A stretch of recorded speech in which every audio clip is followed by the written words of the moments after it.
മലയാള നാടകവേദിയിൽ ഒരു നടനായി തുടക്കം. പിന്നീട് ഇന്ത്യയിലെയും വിദേശത്തെയും പല പ്രമുഖ ബ്രാൻഡുകളുടെ പരസ്യചിത്രങ്ങളുടെ നിർമ്മാണ നിർവഹണം ഏറ്റെടുക്കുന്നു.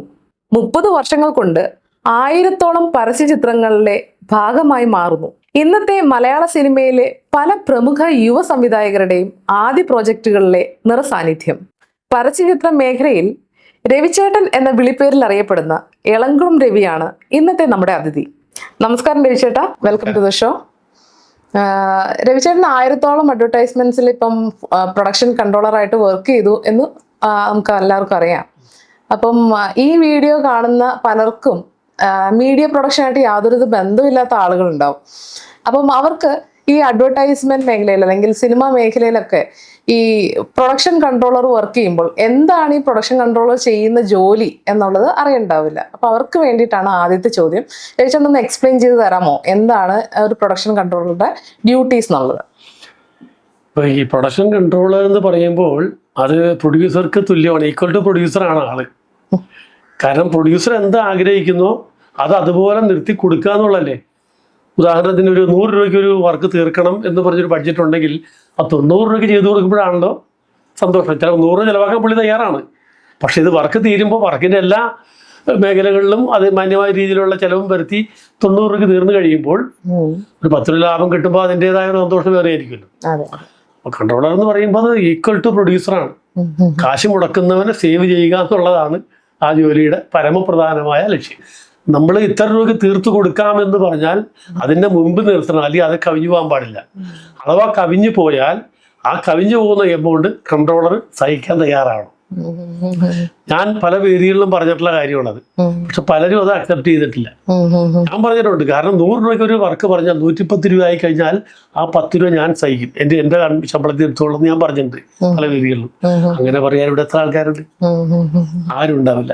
ഏത് ബഡ്ജറ്റ് ഇട്ടാലും 100 രൂപ എന്നൊരു ബഡ്ജറ്റ് ഇട്ടാൽ 150, 200 രൂപയ്ക്കാണ് വർക്ക് തീരുമ്പോൾ സ്വാഭാവികമായും സംഭവിച്ചുകൊണ്ടിരിക്കുന്നത്. അപ്പൊ കൺട്രോളർ എന്ന് പറയുന്നതിന്റെ ആ ഒരു പ്രാധാന്യം അല്ലെങ്കിൽ പ്രസക്തി എന്താ ഉള്ള ഇപ്പൊ അതാണ് എന്റെ ഏറ്റവും പ്രധാനപ്പെട്ട കാര്യം. അപ്പം ശരിക്കും ഒരു പ്രോജക്റ്റ് തുടങ്ങുന്നത് മുതൽ അവസാനം വരെയും പ്രൊഡക്ഷൻ കൺട്രോളറിന് റോൾ ഉണ്ട്. ഉണ്ട്. ഇപ്പൊ ലൊക്കേഷൻ നമ്മൾ തീരുമാനിക്കുന്നത് മുതൽ ആർട്ടിസ്റ്റുകളെ ഫിക്സ് ചെയ്യുന്നത് മുതൽ ആരൊക്കെ വേണം, എന്തൊക്കെ വേണം, എന്നിട്ട് നമ്മൾ അവരോട് ബാർഗെയിൻ ചെയ്യണം. ഏത് വർക്കാരും ഇപ്പൊ നമ്മൾ സാധാരണ ബാർഗെയിൻ ചെയ്യുന്ന ആരാണെന്ന് പറയാം. പൊതുവെ ഇപ്പൊ വലിയ താരങ്ങളോടൊന്നും ബാർഗെയിൻ ചെയ്യില്ല. ഇപ്പൊ ഞാൻ കൂടുതലും മോഡലുകളായിട്ട് വർക്ക് ചെയ്യുന്ന താരങ്ങളുണ്ട്, പല വർക്കുകളും ഉണ്ടായിട്ടുണ്ടാകാം. പക്ഷെ മോഡലുകൾക്കൊക്കെ ഒരു റേറ്റ് ഉണ്ടാവും. അല്ലെങ്കിൽ ഏജൻസിയുടെ തന്നെങ്കിൽ അതിന് 2000 രൂപ ഇടണം, അതിന് 20% ഏജൻസി കമ്മീഷൻ വേണം, അതൊക്കെ അവർ പറയുമായിരിക്കും. അത് അക്സെപ്റ്റ് ചെയ്യാൻ തയ്യാറാണ്, ഓക്കെ.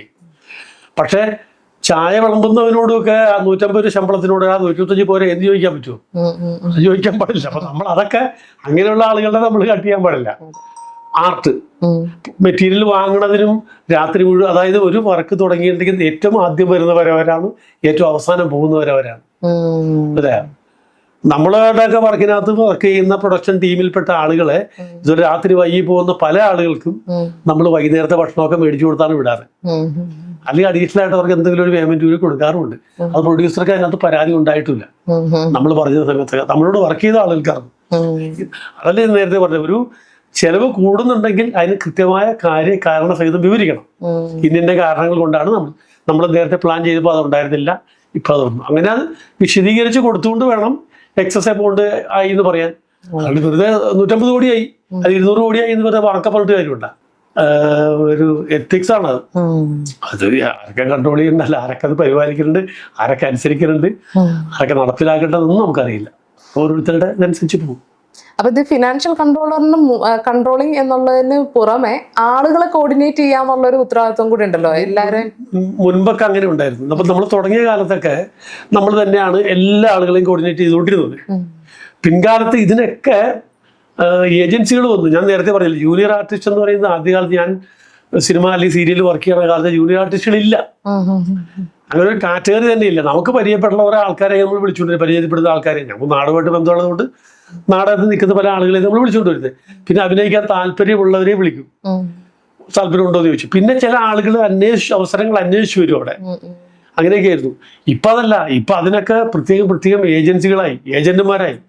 ഒരു പ്രൊഡക്ഷൻ മാനേജറിന്റെ അസിസ്റ്റന്റ് ആയി ഒരിക്കലും വർക്ക് ചെയ്തിട്ടില്ല, സ്ട്രേറ്റ് അവേ പ്രൊഡക്ഷൻ മാനേജർ മാറുമായിരുന്നു. അല്ലല്ല, അസിസ്റ്റന്റ് ആയിട്ട് വർക്ക് ചെയ്തല്ലോ. ആദ്യകാലത്ത് നമ്മൾ ചെല്ലുമ്പോഴത്തേക്കും അവിടെ ഓൾറെഡി ആളുണ്ടല്ലോ, അവരെ സഹായിച്ചുകൊണ്ടാണല്ലോ നമ്മള്. അപ്പൊ അവരെ സഹായിച്ചുകൊണ്ട് തന്നെയാണ് വന്നത്.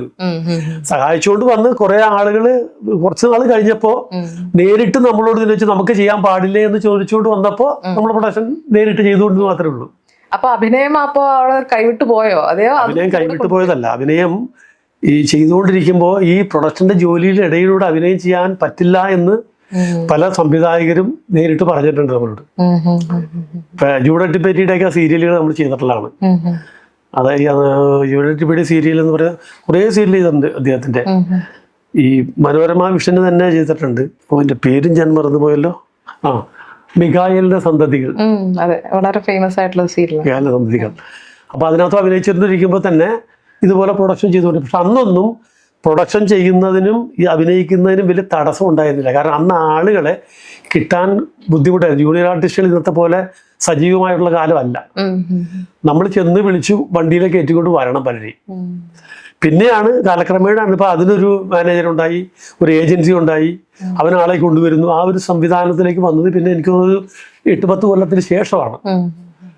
അന്ന് അതൊന്നുമില്ല. അപ്പൊ അന്ന് സജീവമായിട്ട് പോയിരുന്നു. ഇപ്പൊ സായൻ സാറിന്റെ വർക്ക് ചെയ്യുമ്പോഴും ഇപ്പൊ മനോരമ വിഷന്റെ തന്നെ എനിക്ക് തോന്നുന്നു ഒരു 8-10 സീരിയലുകൾ ഞങ്ങൾ വർക്ക് ചെയ്തിട്ടുണ്ടാവും. മനസ്സ് എന്ന് പറഞ്ഞ സീരിയല്, പിന്നെ ഈ എല്ലാ പേരുകളും മുഴുവൻ ഓർക്കുന്നില്ല. സാജൻ സാറ്, സാജൻ ചക്കരയുമ്പോ സാജൻ ചെയ്തിട്ടുണ്ട്, ജൂഡറ്റ് പെറ്റി ചെയ്തിട്ടുണ്ട്, പിന്നെ ജീവൻ ടിവിക്ക് വേണ്ടി രാജീവ് കുമാർ ചെയ്തിട്ടുണ്ട്, നിജു സാർ ചെയ്തിട്ടുണ്ട്, ഭദ്രൻ സാർ ചെയ്തിട്ടുണ്ട്.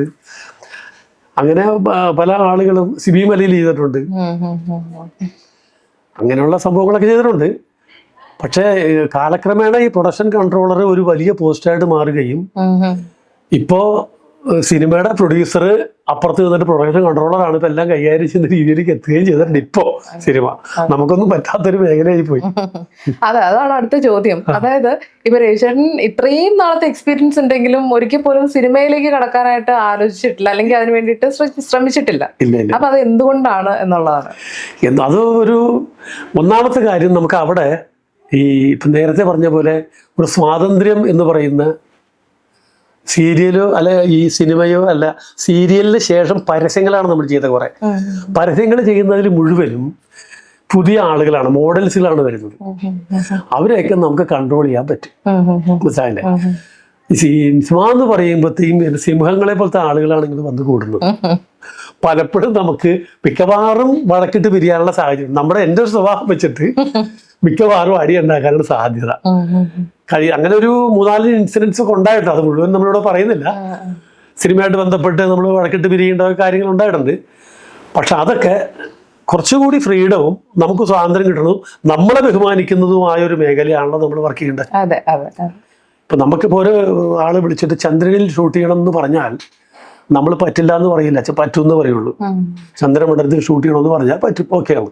അപ്പോൾ പ്രൊഡ്യൂസറെ നമ്മൾ വിളിച്ചിട്ട് പറയും നമുക്ക് ചന്ദ്രനിൽ പോകാനുള്ളൊരു വാഹനം, അവിടെ പോയി ഉപയോഗിച്ച് വരാനുള്ളൊരു സാറ്റലൈറ്റ് ഫോൺ, പിന്നെ അതിനുള്ള കുറച്ച് പൈസ ഇത്രയും തന്നു കഴിഞ്ഞാൽ ഞാൻ എൻ്റെ ലൊക്കേഷൻ കണ്ടിട്ട് തിരിച്ചു വരാമെന്ന് പറയും. അപ്പൊ അങ്ങനെയാണ് നമ്മൾ പറയുന്നത്. എന്ത് പറഞ്ഞാലും പറ്റില്ല എന്ന് പറയില്ല. ഇത് പറ്റില്ല എന്ന് പറയില്ല എന്ന് പറയുന്നത് നമ്മുടെ ഒരു ഉള്ളിലുണ്ടായിരുന്നൊരു സ്വഭാവമാണ്, പണ്ട് മുതൽ അങ്ങനെയുള്ളതാണ്. ഈ ദുബായ് ബേസ് ചെയ്ത് ചെയ്യുന്ന ഒരു കമ്പനിയുടെ അരുൺ എന്നാണ് അദ്ദേഹത്തിൻ്റെ പേര്. അതിൻ്റെ എല്ലാം മറന്നുപോയി. ഇപ്പം എന്ന് വെച്ചിട്ടുണ്ടെങ്കിൽ 10-35 കൊല്ലത്തിൽ കൂടുതലായി പലതും മറന്നു, പേരുകൾ പോലും മറന്നു ആളുകളുടെ. അത് വിനീത് ശ്രീനിവാസന്റെ വർക്ക് ചെയ്തിട്ടുണ്ട് ഞാൻ. വിനീത് ശ്രീനിവാസൻ എന്നെ പരിചയപ്പെടുന്നത് രാജീവൻ എന്ന് പറയുന്ന കണ്ണൂർക്കാരൻ ഒരാളാണ്. അവർ അയൽവക്കക്കാരൊക്കെയാണ്, മട്ടന്നൂർ താമസിച്ചുകൊണ്ടിരുന്നവരാണ്. രാജീവൻ പനമ്പള്ളി നല്ല ഓഫീസ് ചെയ്തപ്പോൾ രാജീവിനെ എനിക്ക് പരിചയപ്പെടുന്നത് തന്നെ സിബി കുരുവിള എന്ന് പറയുന്നൊരു ഫണ്ടാണ്. ഇതെല്ലാവരും കണക്ഷനാണല്ലോ, ചെയിനായിട്ടാണല്ലോ വരുന്നത്. അദ്ദേഹത്തിന്റെ പരിചയത്തിലാണ് രാജീവിനെ പരിചയം. രാജീവിന്റെ വർക്ക് ചെയ്തുകൊണ്ടിരിക്കുന്ന സമയത്താണ് രാജീവ് എന്നെ വിളിച്ച് ചോദിച്ചു വിനീത് ശ്രീനിവാസന്റെ വർക്ക് ചെയ്യാമോ എന്ന് ചോദിച്ചു. അപ്പൊ ഞാൻ ധരിച്ചത് എന്നെ കളിയാക്കാൻ പറഞ്ഞതായിരിക്കും. ഞാൻ പോയി രാജീവ് പറഞ്ഞത് അല്ല ചേട്ടാ, ഞാൻ സത്യമായിട്ടാണ് പറയണത്, വിനീത് ഇങ്ങനെ ഒരു ആൽബം ചെയ്യുന്നുണ്ട്. അപ്പൊ ഞാൻ പറഞ്ഞു രവിചേട്ടൻ എന്ന് പറഞ്ഞ ആളുണ്ട്, നിനക്ക് പറ്റുമെങ്കിൽ അയാളെ വിളി എന്ന് പറഞ്ഞു. ഞാൻ നമ്പർ കൊടുത്തിട്ട് വിളിക്കും എന്ന് പറഞ്ഞു. അങ്ങനെ ഇദ്ദേഹം വിളിച്ചു എന്നെ. വിളിച്ചു കഴിഞ്ഞു, എന്നോട് ചെല്ലാൻ പറഞ്ഞു. അപ്പൊ ഇവിടെ അവര് സ്റ്റാർ ഹോംസിൽ താമസിക്കുകയാണ് കടവന്തറയിൽ. ഞാൻ അപ്പൊ തന്നെ സ്കൂട്ടർ കൊടുത്ത് അവിടെ ചെന്നു കഴിഞ്ഞപ്പോൾ സാധാരണ ഡ്രസ്സ് ഇട്ട് താടിയൊന്നും ഷേവ് ചെയ്യാതെ ഞാൻ ചെന്നത് അവിടെ. ഞാൻ ചെന്നപ്പോൾ ഇയാൾ എന്നെ സ്വീകരിച്ചിരുത്തി. അവിടെ ജെയ്ക്സ് ബിജോയ് എന്ന് പറയുന്ന ഒരു മ്യൂസിക് ഡയറക്ടർ കൂടെ ഉണ്ട് അവിടെ. അപ്പോൾ അവരെന്നോട് കാര്യങ്ങളൊക്കെ പറഞ്ഞു, ഇതാണ് സംഭവം, പാട്ട് കേൾപ്പിച്ചു തന്നു, ഇനി നമുക്കിത് ചെയ്യണം നവോദയ സ്റ്റുഡിയോയിലും രാജഗിരി കോളേജിലും. അപ്പോൾ രാജഗിരി കോളേജൊക്കെ അവർക്ക് പരിചയമുള്ളവർ അവർ എന്നെ ലൊക്കേഷൻ റെഡിയാക്കിക്കൊള്ളാം എന്ന് പറഞ്ഞു. നവോദയ സ്റ്റുഡിയോ ഞാനപ്പോൾ തന്നെ വിളി. അപ്പോൾ രാജൻ സാർ എന്ന് പറയുന്ന ഒരു മാനേജർ അവിടെ ഉണ്ട്, അദ്ദേഹത്തെ വിളിച്ച് സംസാരിച്ചു, സ്റ്റുഡിയോ ഓക്കെ ആക്കി സെറ്റ് ഇടാനായിട്ട്. അപ്പോൾ ആർട്ട് ഡയറക്ടർ വേറെ കൂടെ തന്നെ ഉണ്ടായതുകൊണ്ട് നമുക്ക് ആ ബുദ്ധിമുട്ടൊന്നും ഉണ്ടായില്ല. സെറ്റ് ഇടാൻ ഏർപ്പാട് ചെയ്ത് സെറ്റ് ഇട്ടു. അങ്ങനെയാണ് വിനീതിനെ വർക്ക് ചെയ്യുന്നത്. ഈ വിനീത് പറഞ്ഞിട്ടാണ് ഈ അരുൺ എന്നെ വിളിക്കുന്നത്. അപ്പൊ ഇതെല്ലാം കണക്ഷനാണ് അല്ലേ. അത് എങ്ങനെ യാദൃച്ഛമായിട്ടായി എന്ന് വിചാരിക്കാം. അപ്പൊ അരുൺ പറഞ്ഞു ഇങ്ങനെ പുതിയ ആളുകളെ വെച്ച് വർക്ക് ചെയ്യാൻ, പുതിയ നല്ല പരിചയമുള്ള ആൾ വേണം എന്ന് പറഞ്ഞപ്പോൾ അങ്ങനെയാണ് അരുണിന്റെ വർക്കിന് വേണ്ടിയിട്ട് നമ്മൾ വരുന്നത്. അതിപ്പോൾ ദുബായിയാണ് പിള്ളേരുടെ ബേസ്. പക്ഷെ എനിക്കൊരു 19 വരുന്ന വർക്കെങ്കിലും മിനിമം ചെയ്ത് കാണുമെന്നാണ് എൻ്റെ ഒരു വിശ്വാസം. എല്ലാം നമ്മുടെ മനസ്സിലില്ല.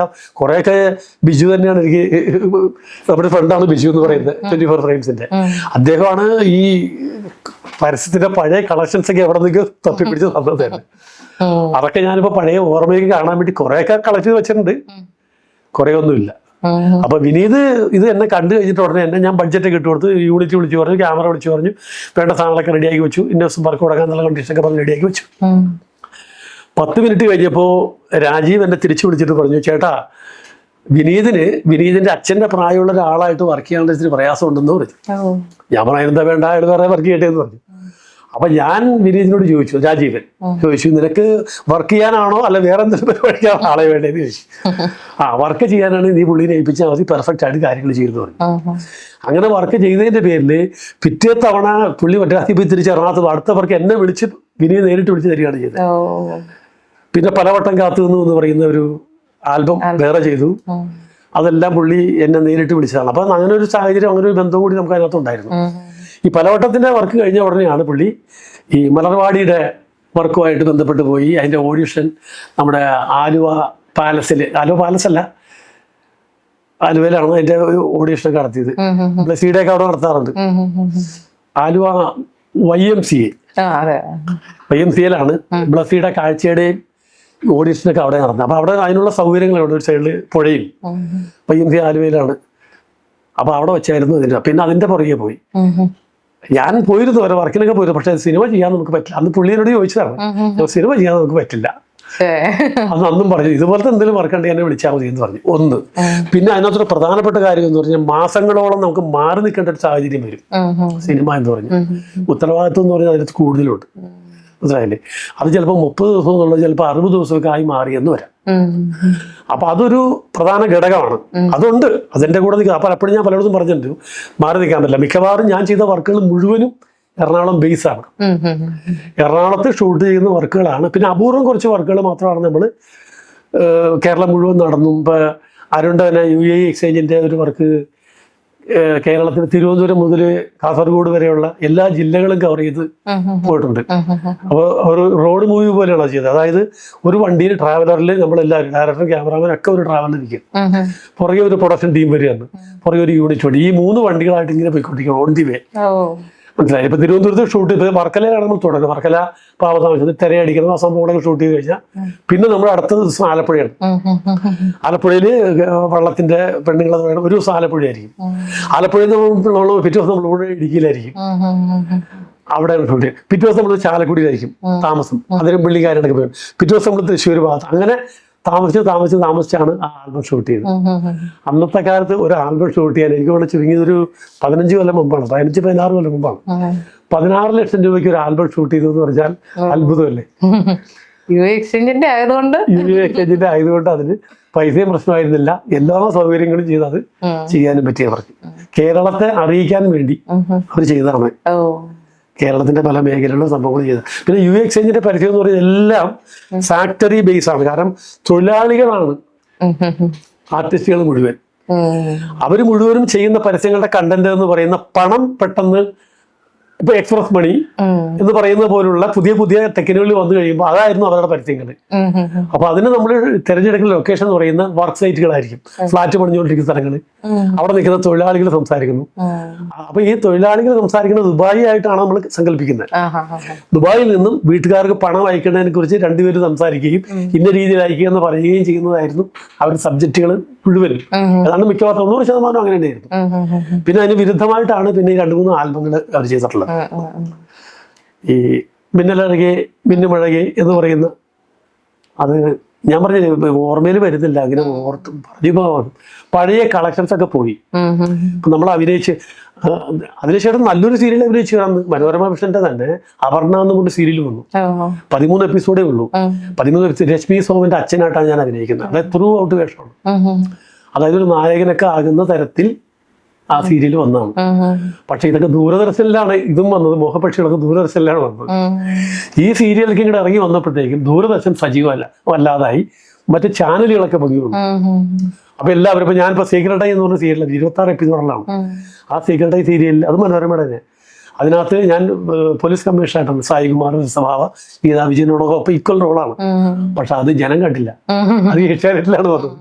ഞാനത് കാണാൻ വേണ്ടി മനക്കൽ ടൂറിസ്റ്റ് ഹോമിൽ പോയിരിക്കും. അന്ന് മനക്കൽ ടൂറിസ്റ്റ് ഹോമിലാണ് നമ്മുടെ ക്യാമ്പൊക്കെ.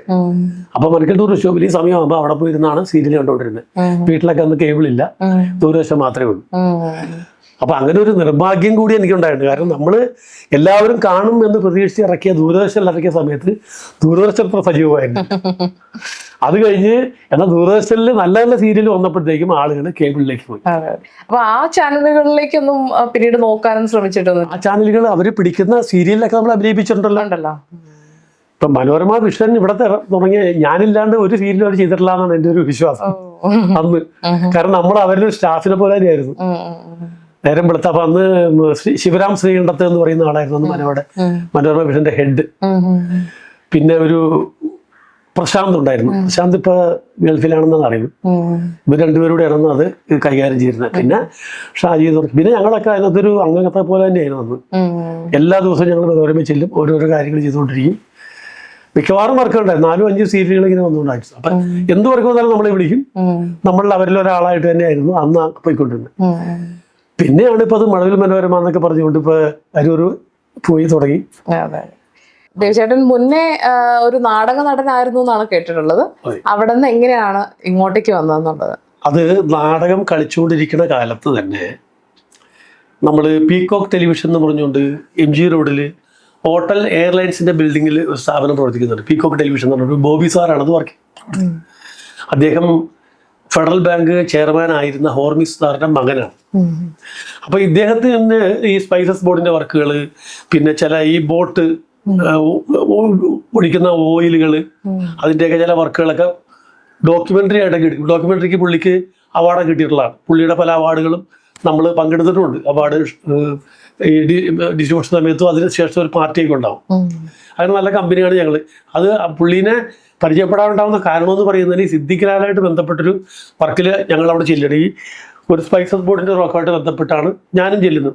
അപ്പൊ ഇതിനകത്തൊക്കെ സാധാരണക്കാര് ഡോക്യുമെന്ററി അല്ലേ, അപ്പൊ വർക്കേഴ്സും ഒക്കെ ആയിട്ടുള്ള അഭിനയിക്കുന്ന കുറേ ആൾക്കാരൊക്കെ വേണം. അങ്ങനെ ഞാൻ ബന്ധപ്പെടുന്നതാണ്. അപ്പോൾ നാടകമുണ്ട്. അതിനിടയിൽ കൂടിയാണ് ഒരു ദിവസം ഈ എനിക്ക് തോന്നുന്നത് 86-ലാണ് 90-ന് മുമ്പൊരു സമയത്താണത്. ഒരു ദിവസം യാദൃച്ഛമായിട്ട് പുള്ളിനെ വഴി വെച്ച് കാണുകയാണ്. കണ്ടപ്പോൾ പുള്ളി പറഞ്ഞു, ഇങ്ങനെ രവി നിനക്ക് സീരിയൽ അഭിനയിക്കണ്ടേ, ഇപ്പം തന്നെ പോയി ജയതി സാറിനെ കാണുക, ഹോട്ടൽ എയർലൈൻസിലുണ്ട് എന്ന് പറഞ്ഞു. അപ്പോൾ MG റോഡിൽ കോളേജ് ഗ്രൗണ്ടിന്റെ എതിർവശത്താണ് ഈ എയർലൈൻസ് ഹോട്ടൽ. അവിടെ ഈ പാസ്പോർട്ട് ഓഫീസ് ആദ്യകാലത്ത് പ്രവർത്തിച്ചുകൊണ്ടിരുന്നത് ആ ഭാഗത്താണ്. പിന്നെയാണ് അതിൻ്റെ സ്വന്തം കെട്ടിടത്തിലേക്ക് പരമ്പള്ളേർക്ക് മാറി. ഞാൻ അവിടെ ചെന്നപ്പോൾ ജയതി സാറിനെ കണ്ടു. അപ്പോൾ അദ്ദേഹത്തിൻ്റെ അസിസ്റ്റൻ്റായിട്ട് ഷാജി എന്ന് പറയുന്ന ഒരു സാറുണ്ട്. പിന്നെ ശാന്തിവിള ദിനേശ് അസിസ്റ്റൻ്റാണെന്ന് ഈ ജയതി സാറിൻ്റെ. നമ്മൾ ചെന്നപ്പോഴത്തേക്കും ഓൾറെഡി കാസ്റ്റിംഗ് എല്ലാം പൂർത്തിയായി കഴിഞ്ഞിരിക്കുന്നു.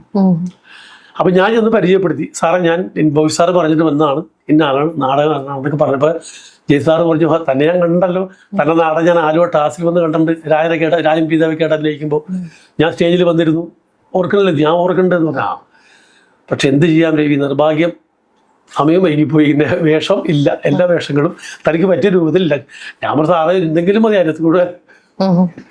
അവസാനം ഈ ശാന്തിവിള ദിനേശനോട് ചോദിച്ചു, ഇനി എന്താണ് ദിനേശ വേറെ വേഷങ്ങൾ വല്ലതും ഉണ്ടോ എന്ന് ചോദിച്ചപ്പോൾ ശങ്കരാടി ചേട്ടൻ വരില്ല എന്ന് അറിയിച്ചിട്ടുണ്ട്, ഒരു പ്രായമായ വയസ്സൻ വേഷമുണ്ട്, അത് ചെയ്യാൻ പറ്റുമെന്ന് ചോദിച്ചു. ഞാൻ പറഞ്ഞു എന്തായാലും കുഴപ്പമില്ല, അത് മതി എന്ന് പറഞ്ഞു. അങ്ങനെ അതിനകത്ത് കയറി 4 എപ്പിസോഡൊക്കെ ഉള്ളൊരു കഥാപാത്രമാണത്. അന്നത്തെ കാലത്ത് 4 എപ്പിസോഡ് എന്ന് പറയുന്നത് 40 എപ്പിസോഡിന്റെ ഗുണം ചെയ്യും. കാരണം 13 എപ്പിസോഡേ സീരിയലുള്ളൂ. ഇന്നത്തെ കാലത്ത് സീരിയൽ 13 എപ്പിസോഡേ ഉള്ളൂ. അപ്പൊ അങ്ങനെയാണ് ആദ്യമായിട്ട് സീരിയലിൽ അഭിനയിക്കുന്നത്. അഭിനയിച്ചുകൊണ്ടിരിക്കുമ്പോൾ തന്നെ നമുക്ക് ഈ ഏതെങ്കിലും കസേരയിൽ ഇങ്ങനെ ഇരിക്കുക എന്നുള്ളതൊന്നും അറിയില്ല അന്നത്തെ കാലത്ത്. നമ്മളവിടെ സെറ്റിൽ മുഴുവൻ ഓടി നടക്കും, എല്ലാവരുമായിട്ടും സംസാരിക്കും, എല്ലാവരോടും വർത്തമാനം നടക്കുമ്പോഴത്തേക്കും ആരെങ്കിലും ഒരാളെ ആവശ്യം വരണമെന്ന് പറയുമ്പോഴത്തേക്കും അന്നത്തെ അവിടുത്തെ മാനേജറായിരുന്ന ഒരാൾ എന്നോട് ചോദിച്ചു, ചേട്ടന് നാടകമൊക്കെ പരിചയമുള്ളല്ലേ, ഇങ്ങനെ ഒരു പറ്റിയ ഒരാളുണ്ടാവും, അത് നമുക്ക് സംഘടിപ്പിക്കാം. അന്ന് ഈ ഫോൺ സൗകര്യങ്ങളൊക്കെ വളരെ കുറവായതുകൊണ്ട് നമ്മൾ ആളുകളെ അന്വേഷിച്ച് നേരിട്ട് പോകണം. അപ്പൊ അങ്ങനെ പ്രൊഡക്ഷന്റെ കാറിൽ കയറി ഈ ആളുകളുടെ വീട്ടിൽ ചെന്ന് അവരെ വിളിച്ചുകൊണ്ട് വന്ന് അഭിനയിപ്പിച്ചു. സീരിയലിൽ അങ്ങനെ അഭിനയിപ്പിച്ചിട്ടുണ്ട് തുടക്കം. അത് കഴിഞ്ഞ് മനോരമ വിഷന്റെ വർക്ക് തുടങ്ങിയപ്പോൾ, മനോരമ വിഷൻ എന്ന് പറഞ്ഞ ഈ മഴവിൽ മനോരമ ആദ്യം മനോരമ അല്ല, മനോരമ വിഷൻ എന്നായിരുന്നു. ആ മനോരമ വിഷന്റെ ബാനറിലാണ് ഈ ആദ്യകാലത്ത് 1 hour സിനിമകളൊക്കെ എടുത്തത് ഏഷ്യാനെറ്റിന് വേണ്ടിയിട്ട്. ഇത് കോൺട്രാക്ട് കൊടുക്കുകയായിരുന്നു. മനോരമയ്ക്ക് കോൺട്രാക്ട് കിട്ടിയതാണ് ഈ മുഖപക്ഷികൾ സീരിയൽ.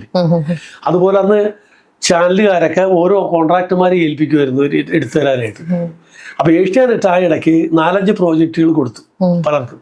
ഇപ്പൊ ചക്കരയുമ സാജന് കൊടുത്തു, പിന്നെ നമ്മുടെ ജീവൻ ടി വിയിൽ ഉണ്ടായിരുന്ന മുരളി കുക്കു പരമേശ്വരന് ഒരെണ്ണം കൊടുത്തു, പിന്നെ സ്വാമി അയ്യപ്പൻ എന്ന് പറഞ്ഞൊരു കുമാരൻ എന്ന ഡയറക്ടറുണ്ട്, പുള്ളിക്കാണ് കൊടുത്തത് സ്വാമി അയ്യപ്പൻ.